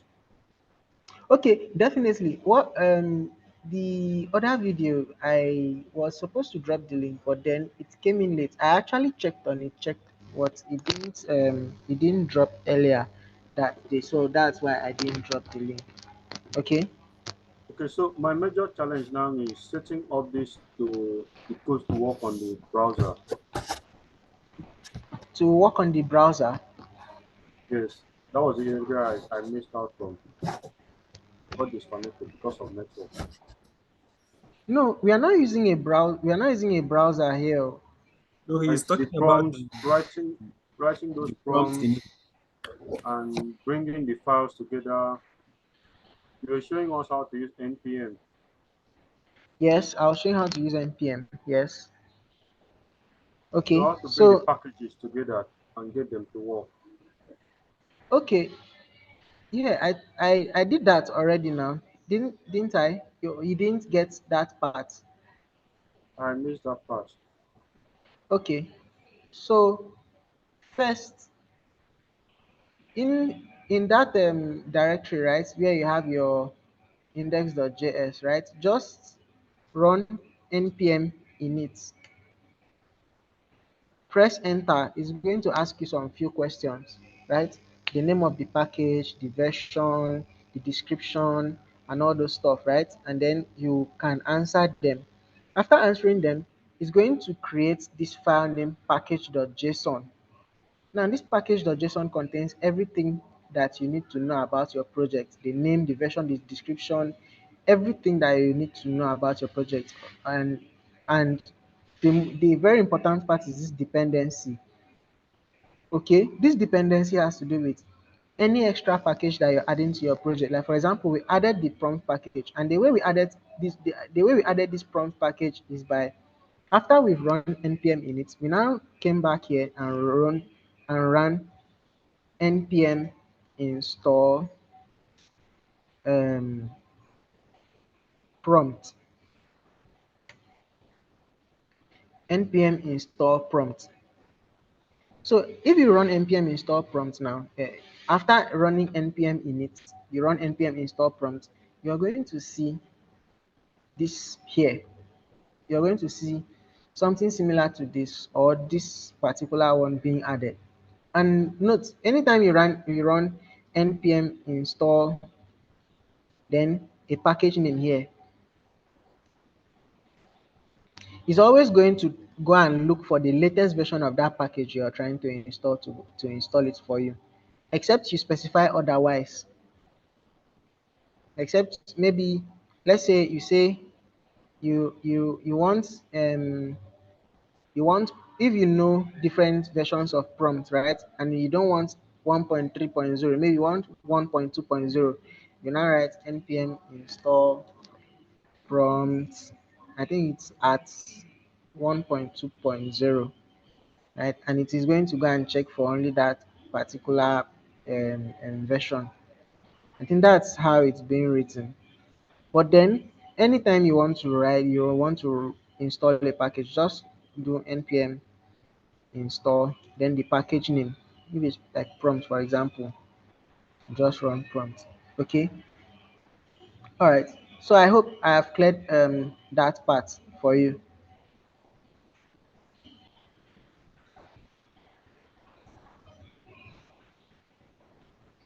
Okay. So um, Lois is asking what is spectacular about prompt? What is special about prompt? Okay. So I'm going to explain why. Look at this.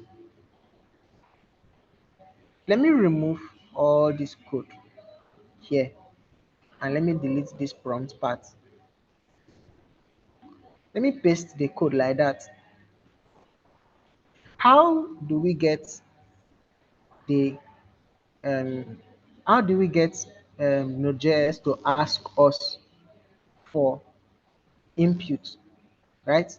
Like for example, the day of the week now. How do we get it that? How do we make now? Let me run this npm. Let me run index. I'll just write node index and press enter. Okay, and I know why this is happening. It's because of this result that doesn't exist, right? Let me just put the result as being 80, right? Come back here and clear, and then I write node index and press enter. Okay, sorry, it's saying you're either close. I know. Okay, let me say day of the week should be Monday. Sorry, Monday, and then I'd come here and run node. You see? Now, do you notice that we are hard coding, Lois, we are hard coding the day of the week into the code actually. We are not asking the user for the date for the day of the week, right? We are not asking the user for the day of the week when the user is trying to run the code. We already hard coded, and then the user just needs to run node index. So as far as this whole program we've written exists, the day of the week is always going to be Monday, except the user comes in and manually comes and change this to Tuesday. But wouldn't it be better if these days of the week can be dynamic in such a way that when once I run the code, right, when once I type node index and I press enter, it should ask me which day of the week do you want to accept as input. Then after typing that day of the week, it is then going to use that to make his own decision. Wouldn't that be beautiful? Wouldn't that be nice? That is the reason why we now have to use prompt. Prompt is what enables us to accept input from our terminal using Node.js. Lois, do you get it now?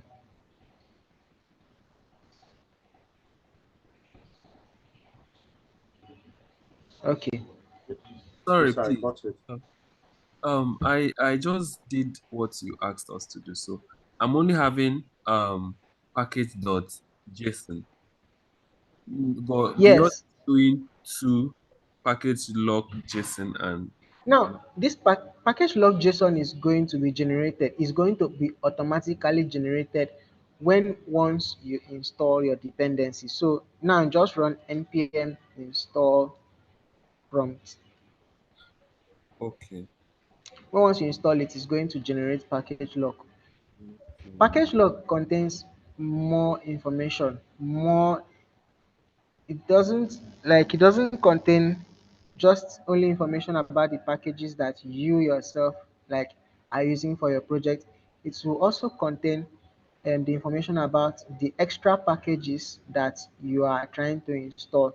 Like for example, we did not install colors here, right? But this Right. this but this particular dependency came with the prompt dependency. Okay. Oh yeah. You see, async to these colors, cycle.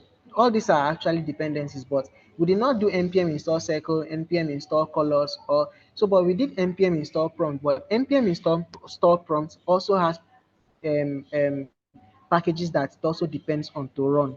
Okay. So this package log.json is going to list out all the packages plus all the packages that your project has to use, even if it is not the one that you install directly. Maybe you install the package and that package comes with its own maybe dependencies or packages that it has to use. Then package lock is going to keep that for us. You see, it's always very long. We just install one package and we have all this. Imagine we install like Yeah. 5 packages. So this is going to be a whole lot, right? But Yeah. just so but this dependency, right? This package.json just makes it simple for you. Just shows you the dependencies that you yourself installed, which is this one, and then it only shows you information you need to know about. Okay. All right. Yeah. Thank you. Okay. All right. So let's move on. So does anybody have issues with how the switch statement works? Let me take this back to how it was with the prompt.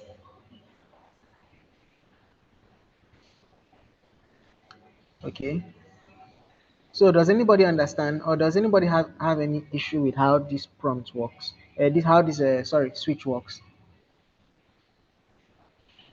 Sorry, can I get the different the reason, okay, should I say the difference between the switch and the ifs condition? Okay. Like why will I have to choose switch instead of if condition? Okay, cool. The if and else statements can be used to compare. Okay, now let's just say it like this. You can use logical comparison on if and else statements, but switch statements don't allow those. Like you can use and or the or logical comparison or the not logical comparison. Remember when I said if the person's result is if the person's score less than uh, is less than 100 but is greater than 80, Yeah. right? It should be excellent. You can do all those kind of things there. Now you know that score, if the score is between 80 to 100, maybe 81, 82, 83, 84, 85 till 90 till 100 like that, right? It should show excellent. Yeah. But you can't do the same thing here, right? You can't do the same thing here O- because switch just checks for the exact value, not a range. Okay. So once it's 80, it Once it's mm, 80, it's 80 that is okay, checking. If okay, so, if you want to do the same thing now, you now need to list where this is. If you want to do this here, you now you have to. The code is going to be too long. You now write where case is 80. You write excellent. You now write where case is 81. Excellent. Where case is 82. Excellent. Till when oh, you reach 100. You okay, understand? yeah, So switch checks for the literal values, like exact values. But oh, with if and else statement, you can check range. okay. All right, thank you. Cool.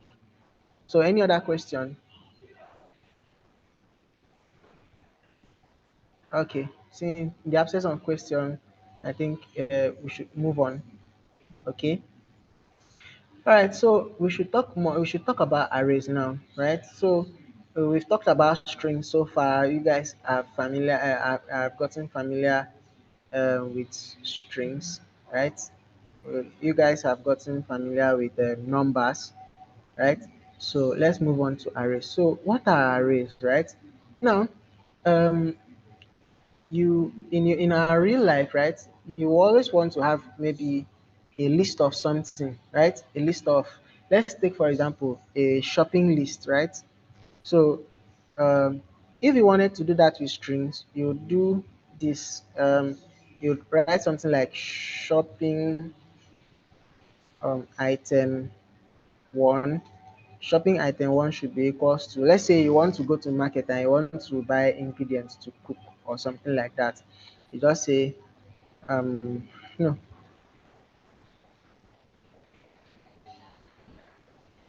Uh, Let me just put it as Gary.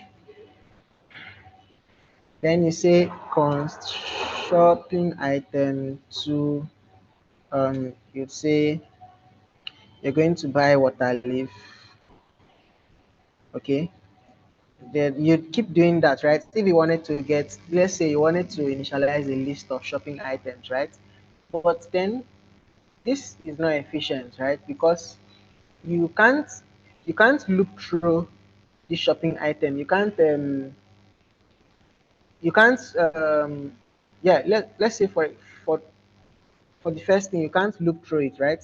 Because you're trying to initialize variables one by one, right? And then um, you each of them will have separate variable names, right?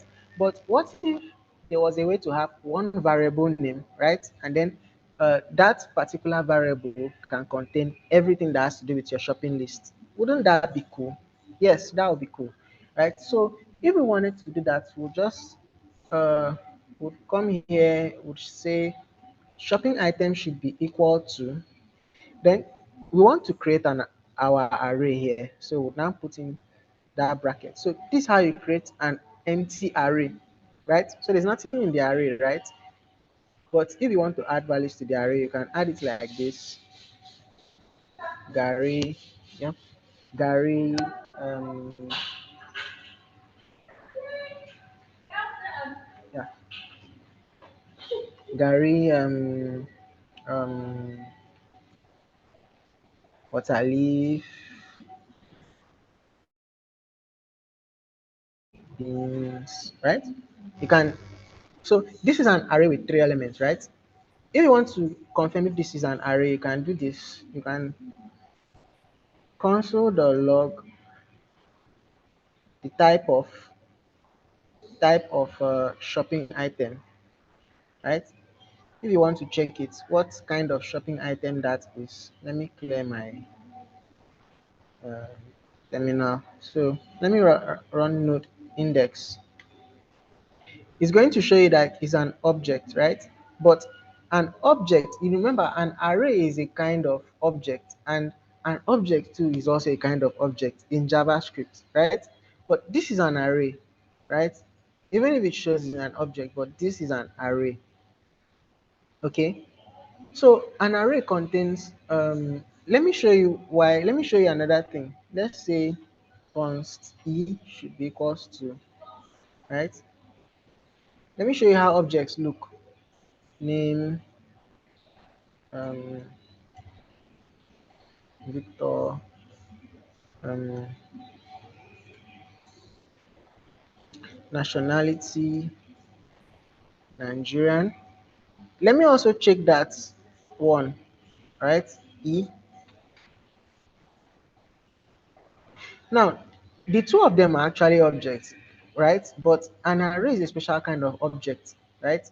Now, let me tell you the reason why the two of them are regarded as objects. This is the object of the object type, and this is an array, right? That also has the object type, right? The difference between the difference between these two is that arrays, the Okay, let's say the similarities first. The similarities between these two is that each of them have key and value. This has a key and value. This also has key and value. But then I'm going to explain. This array, right? The key to each of the values of this array is index, right? While the key to this particular object here is what you have here, the name and the nationality, right? Now, I'm going to explain it to you. I'm going to also continue. Now, look at this. So, even if you see something like this, type of, then you see space. Maybe they did not put it in brackets. They put some. They see something like this. It's still valid. Type of shopping item, type of it still shows, right? Even if you put it in brackets, it's still going to work. So in case you see something like this elsewhere, you're not going to feel that maybe it's wrong. So you can write it with like this, or you can leave it this way. It's still going to work out properly. Okay. Now let me comment that one first. We are going to come back to that, right? If I just console.log our shopping item, right? Come back here. You see, it shows everything, right? What if you want to what if you wanted only Gary, wanted to only show Gary, right? Now, index as zero, arrays as zero indexed. This is what I mean. The position of Gary, the key or the index of Gary will be 0, the index of Waterleaf will be 1, and the index of beans will be 2, right? Let me comment that. Don't forget, the index of Gary is 0, Waterleaf is 1, beans is 2. Look at this. So if I want to get Gary, I'll say shopping item, then I'll put 0 there. You see? Now that is going to print out Gary. If I want to print out Waterleaf, I'll just change this to 1. I'll press enter. You see, Waterleaf comes out there. If I change this to 2, it is going to print out beans. Okay? So you see, each has have an index, right? Now, that's the basics of array, right? Then, what if I wanted to add, let's say for example, okay, before we even add anything to array, let's say we want to find out how many things are inside this array, right? What is the total number of contents in this array, right? We do that by using the method, the property of length. The same way we have for string. Remember, string has length, so as arrays also have length. So if we come here and we run node index, right? We press enter. You see, it gives us the value of 3. We have 3 elements here, but the 3 elements, the first element has the index of 0, the second element has the index of 1, while the third element has the index of 2. Okay, I hope you guys are following along.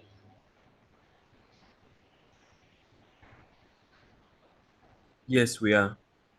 Okay, so the Vic is asking, can we use the char at function to do that? Char at function to do what mainly? Character at Okay, function. you put the Gary in your array. So using a square bracket that's index shopping item dot square bracket 0 to bring out to output Gary. So I'm saying, can we use the character as function to output any of those items on the? That's my question. No, no, you can't. So if I say character at 0, let me see. Yeah, you can't. See? Because that's because the character at is not an array function or is not an array method, right? The character at can only be used for strings. Yeah. So you have to use that bracket notation. So if you want to get Gary, that's how we get it. Okay?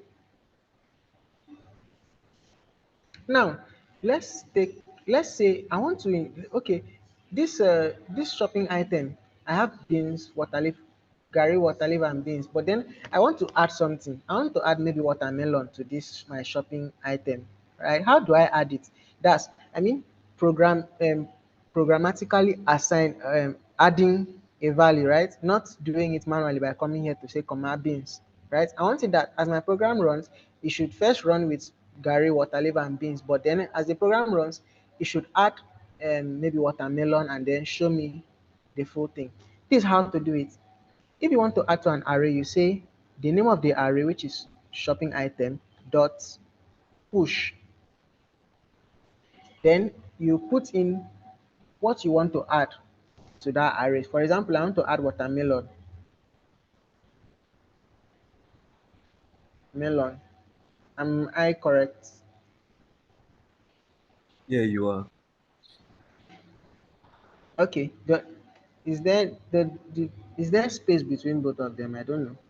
No, right? I just made it.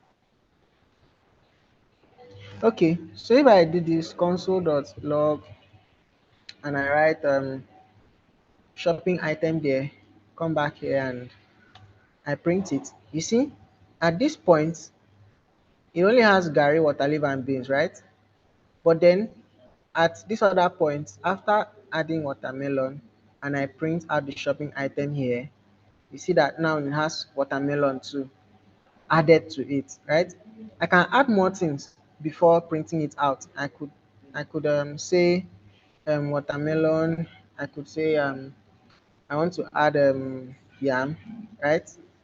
If I run that again, you see it was just three now, but now we have five elements. And if I want to find out the length, I could just say console.log um, shopping item, right?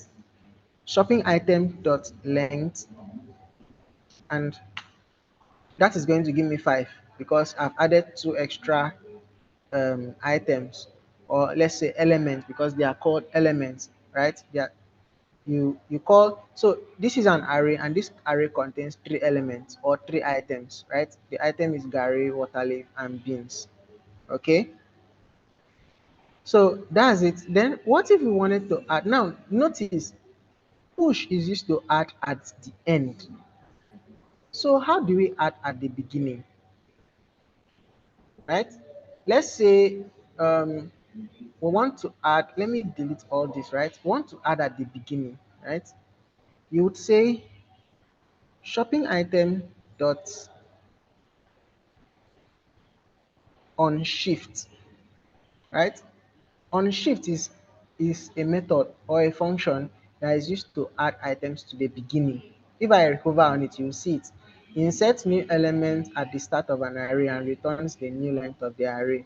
So in case if we try to print this on shift out, it is going to show. Let me show you what I mean.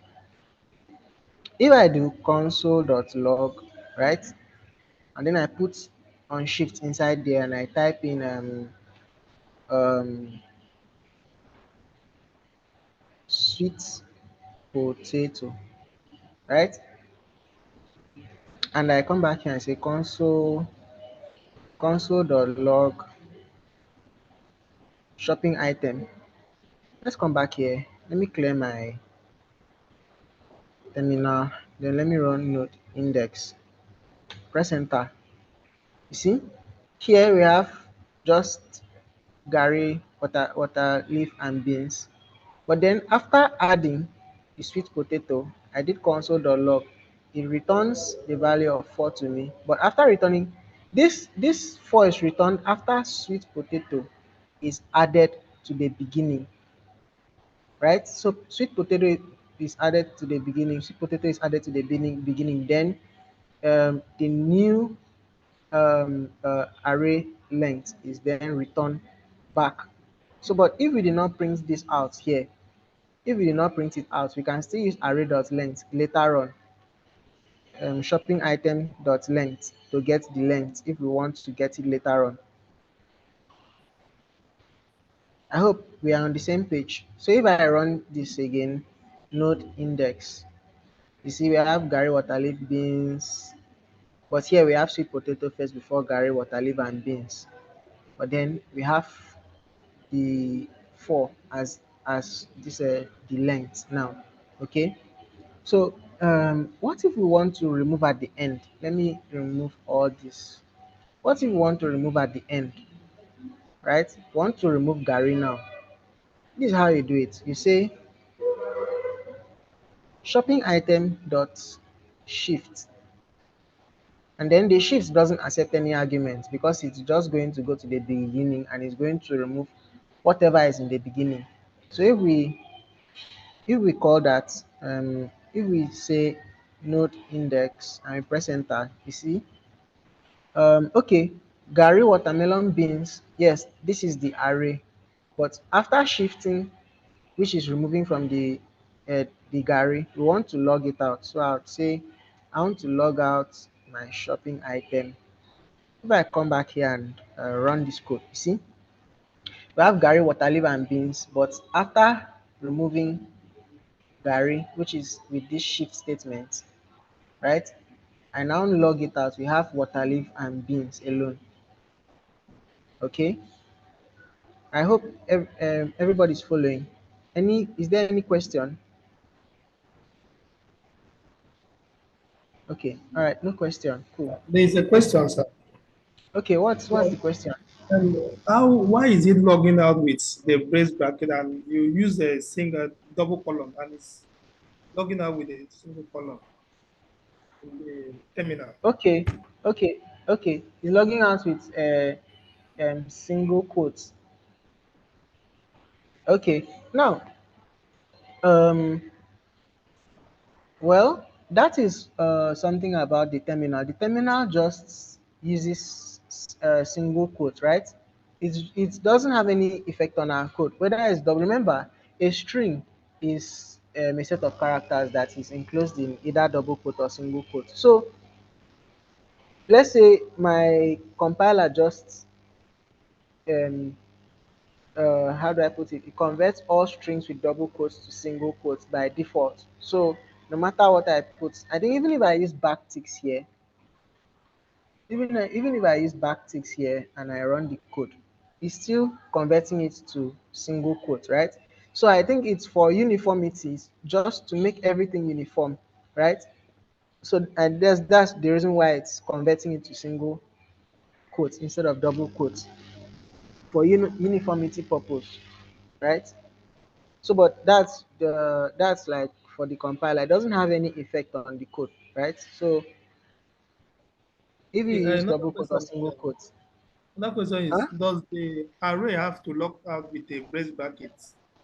Okay, now okay, that's another nice question. Yeah, it's going to log out with this bracket because we are just printing out the shopping item alone.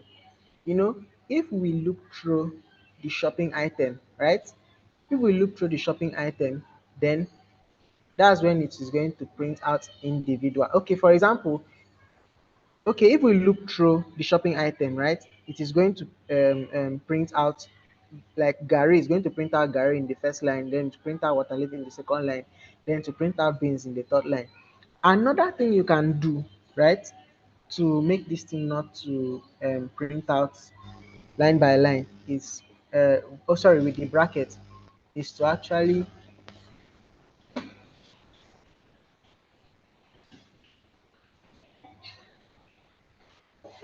all right, so sorry about that. So what I was saying is that if you want this to print out with the bracket, right, this is what you're going to do. You're going to write shopping item dot join.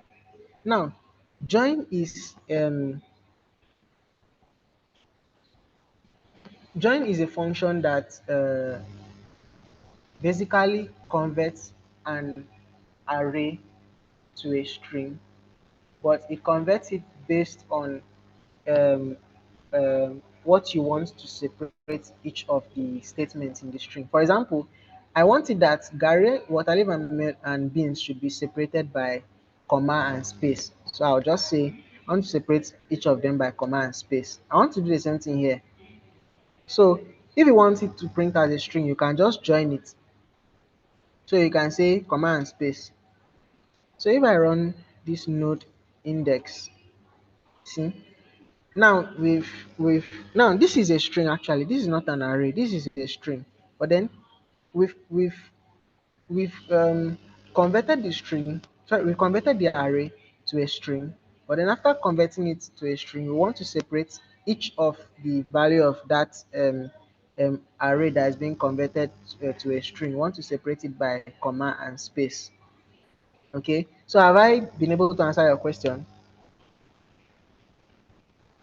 Yeah, it's okay, sir. Okay. Cool. Is there any other question? Yes, please. The what's it called? The code to remove from the what is it called? The last On item. the first, yes. No, the first. It's not Yeah. taking the like the brackets. Nothing is like you're not going to put anything in the brackets, right? Yes, you're not going to put anything. So how about when you want to remove from the back? Yeah, it's the same thing. You're not going to put anything. Like for example, if you want to remove from the back, like for example, in we have Gary water leaf and beans. Or I want to remove beans. I'll just say shopping item dot pop. I don't need any argument here. Like I don't need any. There's no need for any arguments inside here or any parameter to pass in here because what is going to happen is that this code is just going to go to the end of the array and check what is at the end of this array.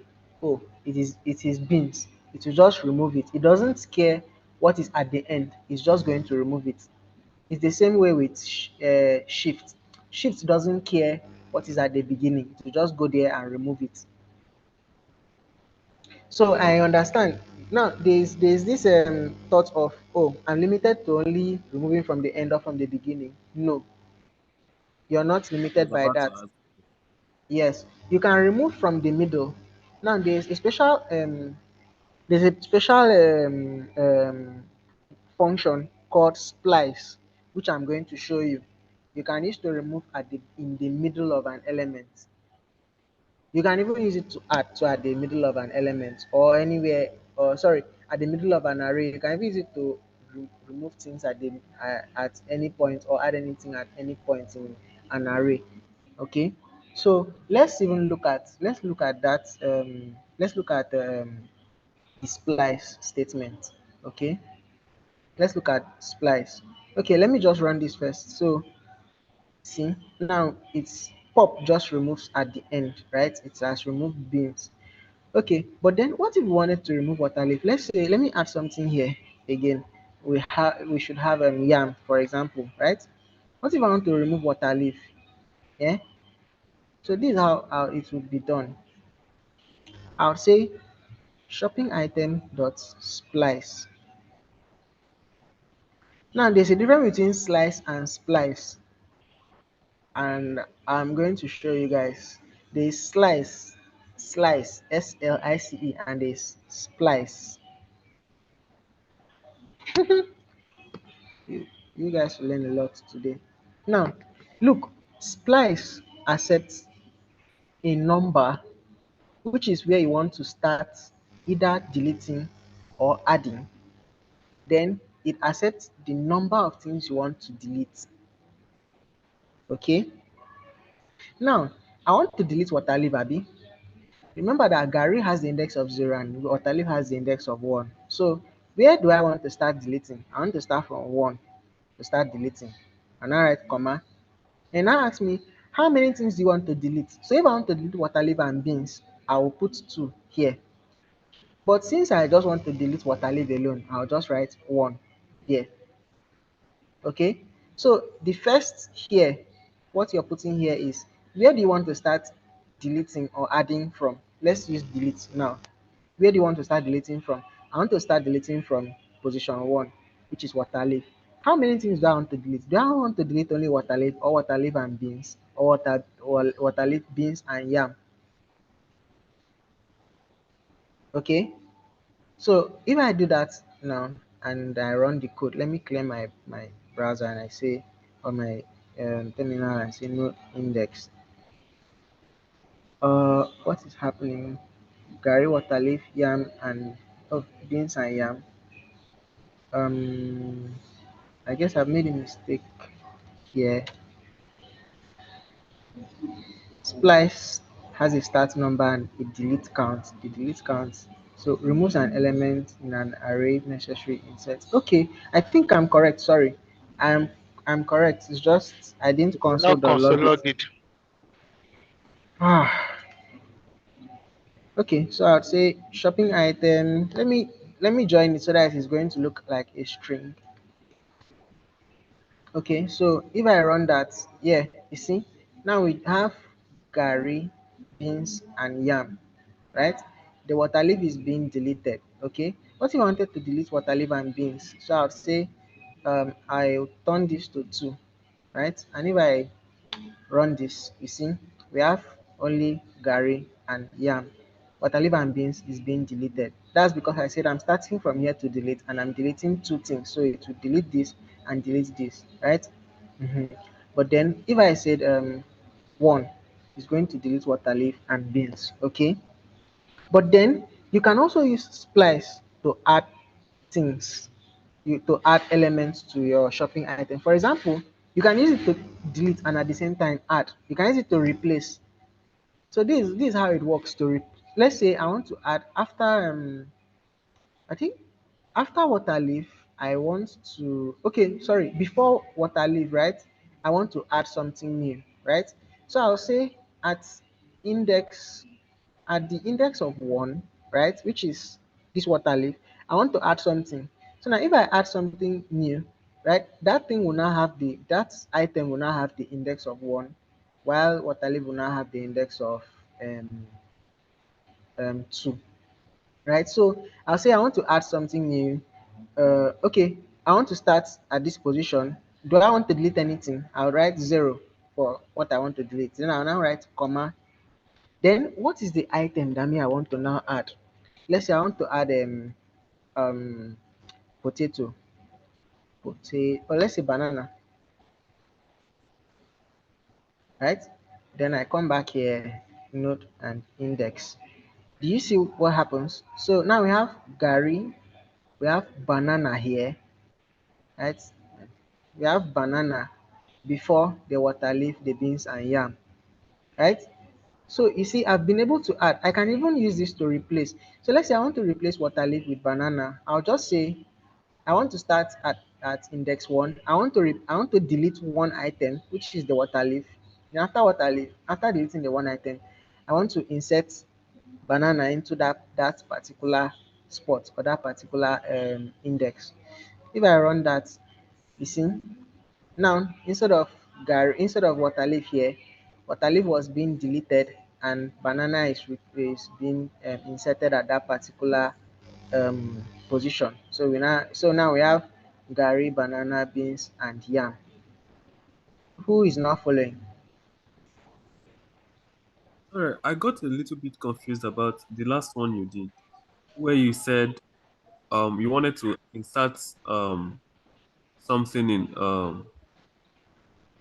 before the position of 1, right? That was when you added banana. So, Mhm. and then you said, what do you want to delete? You put 0 there. But initially, we know that Gary has the position of 0. So, why did you not delete Gary? Yeah, okay. Now, at this point, I'm saying, remember, this first one has to do with your position. So since I said I am in the position of 0, right? This Yeah. other digit here, right? This other argument here is saying how many things do you want to delete starting from that position? Okay, okay. So if I said I want to delete one thing, it's going to delete starting from that position. If I say I want to delete two things, to delete that from that position is going to delete that particular thing and the next thing.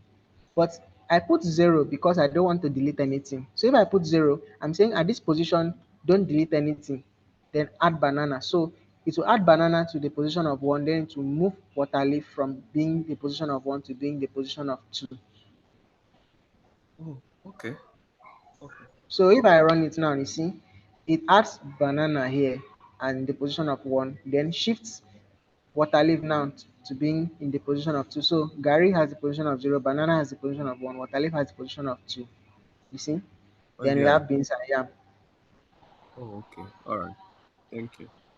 Cool. So is there any other question?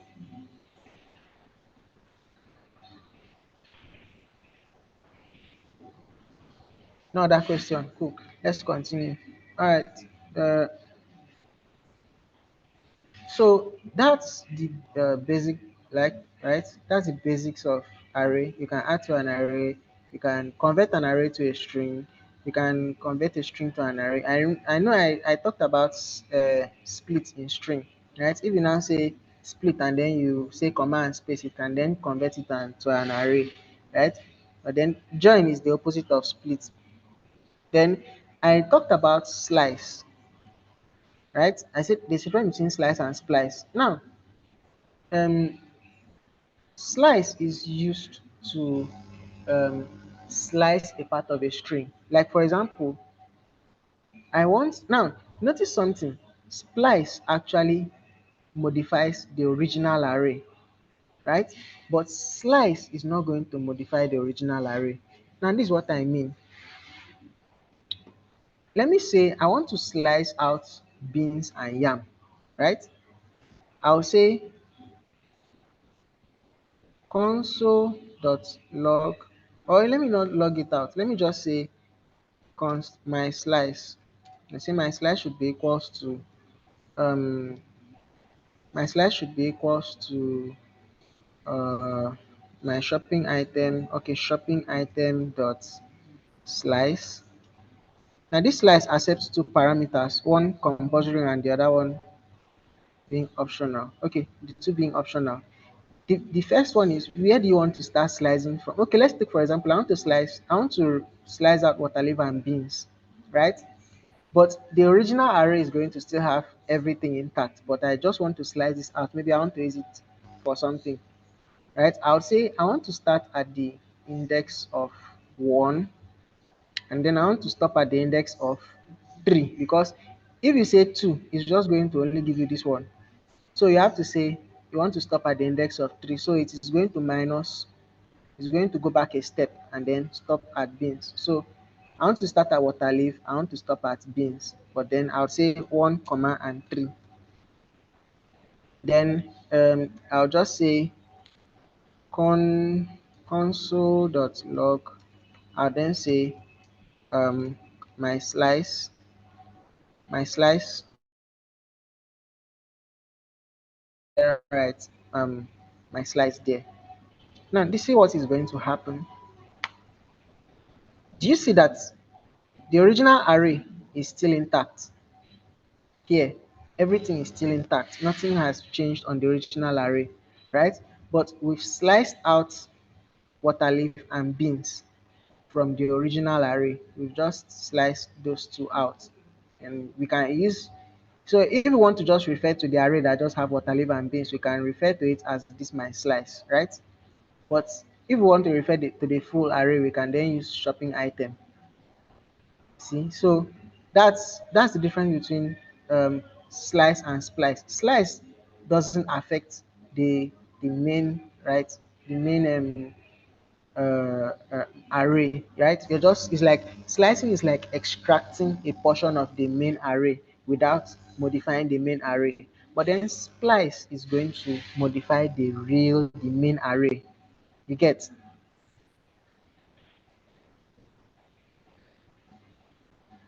Any Can we, question? sorry, can we skip one and go to the next? For instance, can we skip water leaf and take slice, garri and beans? No, you can't skip. You can't actually skip. So if you want to actually skip, then that will just, so instead of skipping, why don't you just pick Gary first and then pick beans second, like manually one by one. But because if you're slicing like continuously, you can't skip a particular one. Okay. Any other question? Sorry. Hello, any other question? Yeah, please, can you, what's the like essence of the slice? Like if you want to work on an array, for instance. So what's the importance of slice? Okay, sometimes you want to, let's take for example, you have an array of a lot of elements, but there are some you want to extract maybe a, a particular portion of the main array and you want to play around with that portion, but you don't want what you're doing to affect the original array. Let's say you want to extract a portion of the original array and then you want to make all of them, maybe transform all the text in that extracted array to be in capital letter, right? You can do that using slice. So slice is just going to say, okay, slice is just like kind of copying a portion of the main array out so that you can do whatever I want to do. Now, you see this my slice, I can do whatever I want to do with it. Now, whatever I do with this slice that what I've sliced out from this original array is not going to affect the original array. So if you want to modify the original array, that's when you can use split, right? So sorry, splice. Sorry, splice is now going to go to the original array and do whatever it wants to do, modify it as it wants, change things and the rest. But if that's not what you want, then you pretty much stick with slicing. So slicing just like kind of, should I say, copies a part of the array for you to use to do whatever I want to do. Do you understand now? Yes, I do. I do. Thank you. Okay, okay, you're welcome. Okay, so then that's how arrays work, right? Then you of course you've learned how to add from the end, add from the beginning, delete from the end, delete from the beginning, and delete in between and add in between the arrays, right? There are still more more methods for arrays, right? Like for example, let me show you this other one before we move into objects. You can do something like this. If you want to print individual elements of an array, you can say you can use the map function for an array. You can say shopping item dot map, and then you can do something like this.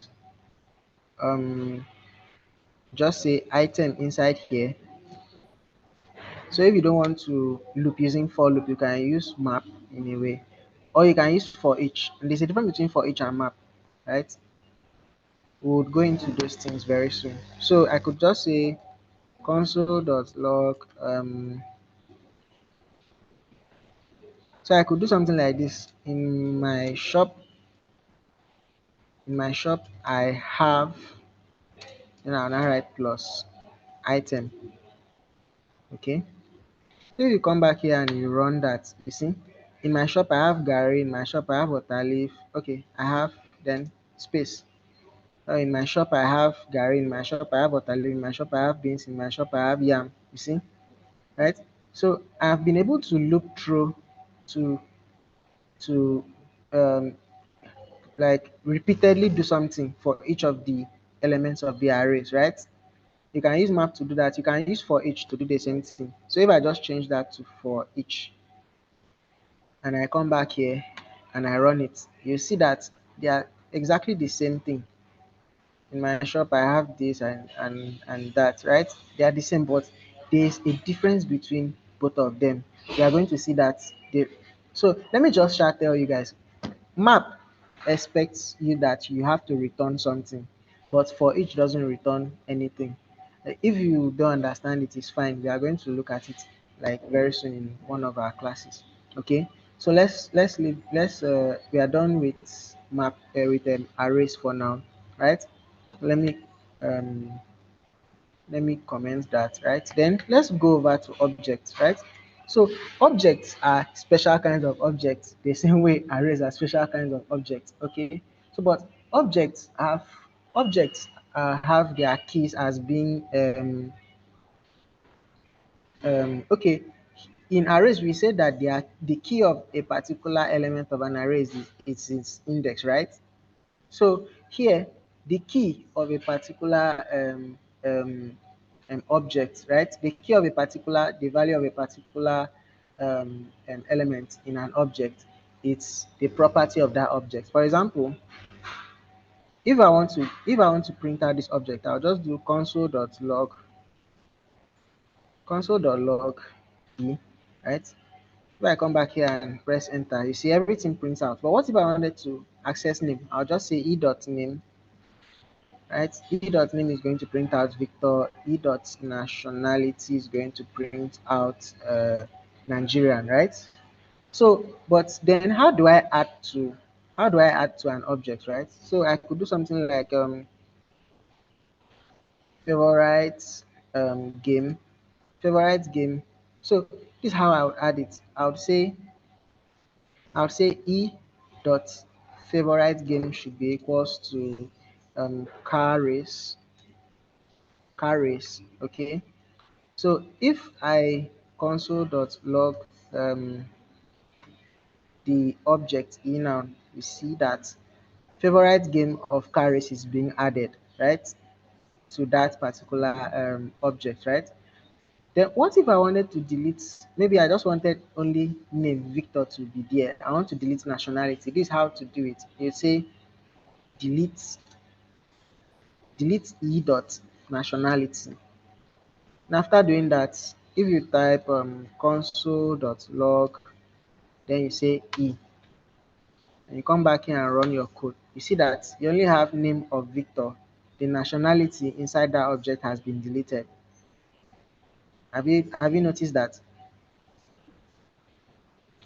So that's like the basics of an object, right?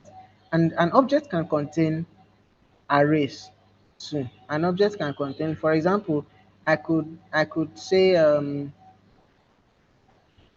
I could do something like this. Let me use that shopping item. I could say something like this: e dot shopping item should be equals to shopping item.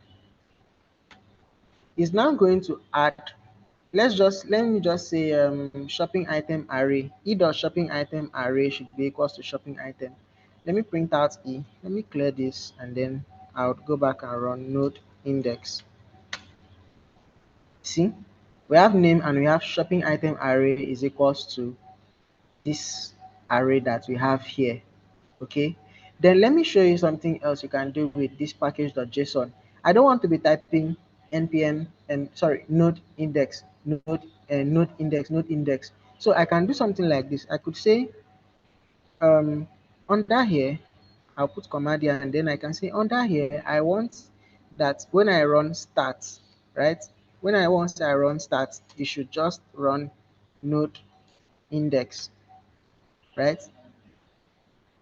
So if I come back to my terminal and I run npm start and I press enter, it's still going to run the same code. You guys see?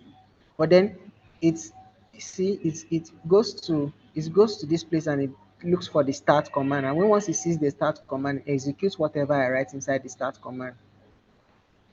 That's why it's showing this extra field before running my code, right? So that's how that works. Then let's just see the last thing. Let's see the last let's talk about for loop today, right? This is the last thing I'm doing today. For loop, right? So let's write a simple loop to count from 1 to 10, right? Shall we? So this is how you write it. You'd say for let I equals to 0, I should be less than um 10, I should be less than or equal to 10, I plus plus. And I'll explain what I'm writing. Now I'll say console.log I. If you come back here, if you wrote that and you come back here and clear your browser or your terminal, and then we run npm start, Okay, so it starts from 0, but we want it to start from 1. So I'll change this 0 to 1. Then if you come back here and run that, you see it now starts from 1. Now, um, I'll briefly explain what is happening here, and then we'll call it a day, so that by next week Monday, I will explain it more in detail. We'll go back to most of these things, right? So this is what is happening here. First, I we said let I equals to 1 here. So this is like saying we want to start to look from 1, right? Then we are now saying if is it we want to check here if the value of I is less than 10, right? So this is what happens. First, we take I to be 1, right? Then after checking if I is true that 1 is less than 10 now, so we print out the value of I, which is 10. After printing out the value of I, which is 10, we add this I plus plus here is like saying add 1 to I, so I becomes 2. We now check is 2 less than 10, right? 2 is less than 10. We print out 2. We now add 1 to I, like that. Then we check is 3 less than 10. 3 is less than 10. Okay, we print out 3, right? After printing out 3, we add 1 here, so I becomes 4. We check is 4 less than 10. It's true that 4 is less than 10. We add it here. We add 1. Sorry, we print 4 here. We add 1. But this is how it really works out. All this thing executes. This I plus plus is like it's saying post increment. So what is going to happen is, yes, we will check if this is if 1 is less than 10, then we will execute this code before incrementing 1. There's this other way of saying plus plus I. Plus plus I is called pre-increment. If I run this code now, okay, if I run this code, it still generates the same thing. Let me turn this to 0. Let's see. Okay, it still starts from 0. There's plus plus I and there's I plus plus, and there's a difference between using either plus plus I or I plus plus. I plus plus is post increment. Post increment is like saying increase this thing like after running your code, right? Increase this value after running your code. But then pre-increment is like saying before running this code, increase the value, something like that. So there's post increment, there's pre-increment, but post increment is what is mostly being used, right? So if we run that here, if we use post increment most times when you're writing loop, right? So if you run that here, we are just going to have 1 to 10, 1, 2, 3, 4, 5, 6, 7, 8, 9, 10, short and simple. Okay, so that's this is a loop, right? And a loop is just going to uh, redo things that you give it to do. For example, I could say hello here, right? If I run that, we see that it will print 1 to 10, and it's also going to print hello 10 times too. You see? So apart from just for loop, we have while loop, we have for each, we have for off loop, we have for in loop, right? There are a lot of ways you can actually look through a value in JavaScript, not just using for. But we are not going to look at all this today. We just look at the for loop alone, not for in and for off and the rest of those other ones. Okay. So, is there any question? Does anybody have any? Um, does anybody have any question? Any other question? You're saying, Les is saying interesting, but when will I digest all this? Well, and that's why the video is going to be posted on YouTube. So if you can't digest everything now, you can take notes and then try it out on your own. And then if you have difficulties with doing anything, right, you can then come back, refer back to the video, and then work on what you find confusing. Okay. Okay. Then someone is talking about replets, how to use replets to run this code. So let's go to replets. I'll just run the loop, and then from there you should know what to do. So let me share my replit screen for you guys to see. Okay, so we are here on replit. I'll create a repo. I'll just call it loop loop for me, right? I'll just call it, okay, no, that's not where I'll choose. I just want it to be a Node.js template. I'll call it loop for me underscore me. I'll create that repo.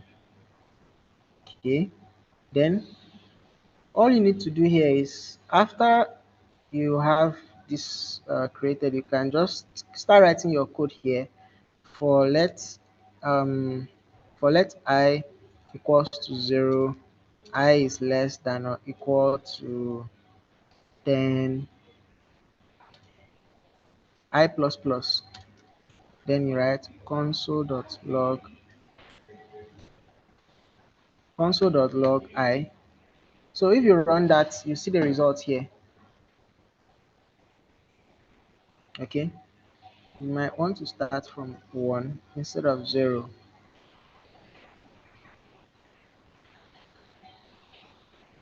Okay,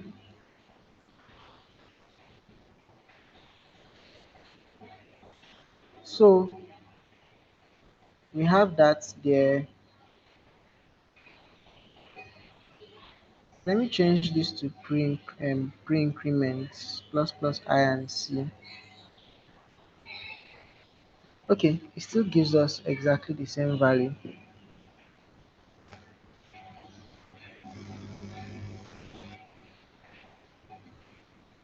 Okay, cool. So that's how you run this on your replit, and then you see the result here. All right. So is there any other question? Is there any other question? Anybody has any other challenge or any other question to ask? Sorry, Mr. Victor. I my network went off, so I had to rejoin again. Please, this part, this for statement, for yeah, For loop. for loop, yeah. Please, I don't know how you will get to that the platform I was seeing when I came in just now. That you have to that divided the whole like shell and where you write your, please. I don't know if you can redo it again, please. Here. Yeah. So I didn't know where you started here. I was off already, please. Okay. This platform is called repoit.com. Okay. So it's not required, but then I understand that it might not be everybody that has access to a laptop at every point in time in this class. Like some people might um some people might find it comfortable maybe trying to run a code right Yeah. on their phone instead of Yeah. running it on their laptop, or you might want to run it on your laptop too, depending on what is comfortable for you. You might want to be watching the video on your laptop while running the code on your phone, right? So Okay. you can download the Replit app on your phone and then create a Node.js repo. So this is how I did it. Let me go back again. um so let me go back to replit.com. Right, we are here. I just click create repo. Then in this template section, I create out choose node.js, right? Okay. And after choosing node.js, I'll just come to this place and write a name for the title of my project, right? Okay. So I could just call it loop for me. I'll just call it look for me two. Okay. CWO. Look for me two, and I click create repo. And once I click on it, it's going to create the environment for me to start running my code. Okay. Then I could then write my for loop for let's I equals to 1, I is less than or equal to 10, I plus plus. Then I'd say console console.log I. Okay. So Oh, it's clicking on this run button that executes what I've written here. okay. Yeah. So, but this is not a requirement. This is just like extra. But you're required to have VS Code and Node.js installed on your Oh, systems. okay. Thank you. Not so. This one is just by the way. Okay. All right. So, any other question? Any other concern?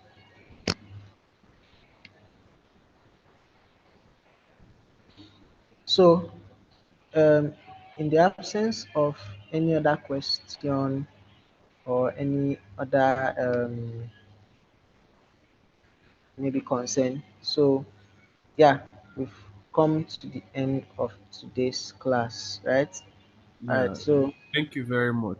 Sorry, what I all right. wanted to say is the last class I was looking for it on YouTube. I couldn't find it. Okay.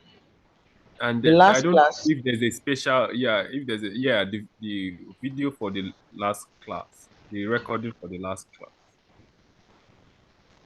I don't know if Oh, there's a place where it's or like on YouTube or something. But I was looking through the channel. I couldn't see the class, so I was going to ask where it's used to be uploaded. Is it on our platform or on YouTube? it's going to be uploaded on YouTube. If you go to YouTube and you search for CodeCamp 3.0, right? Yeah. You're going to see it. Okay. So let me show you guys. I think I can access YouTube. CodeCamp 3.0.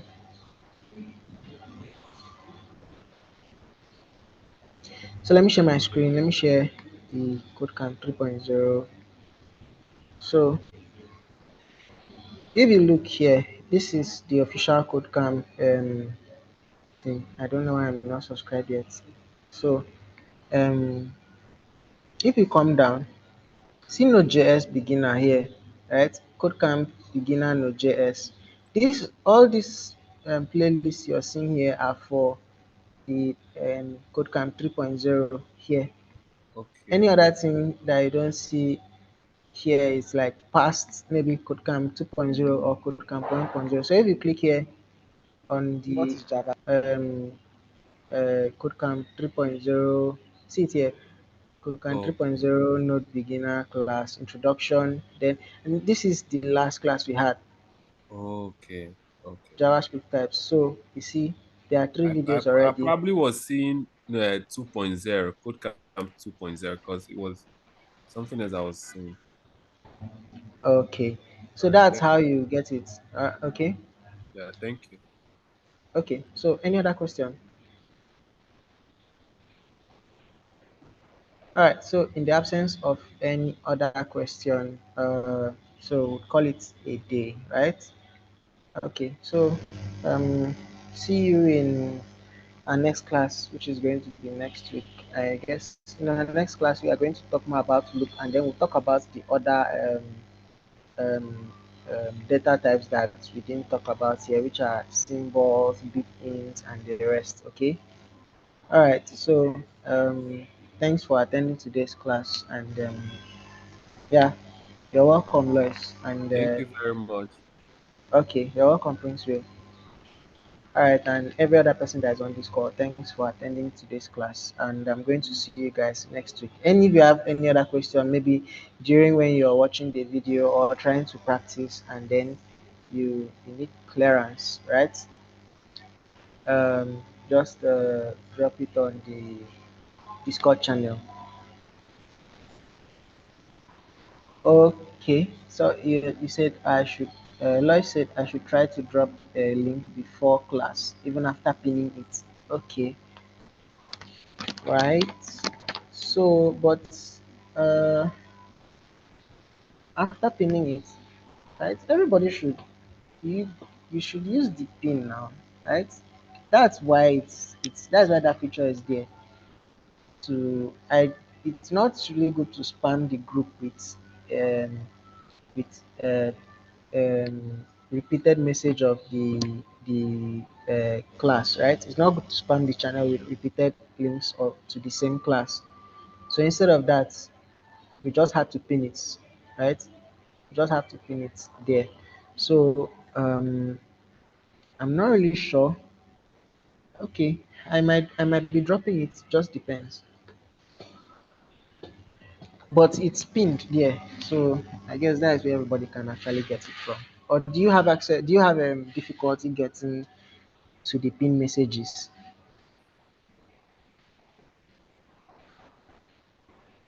Lois, do you have difficulty?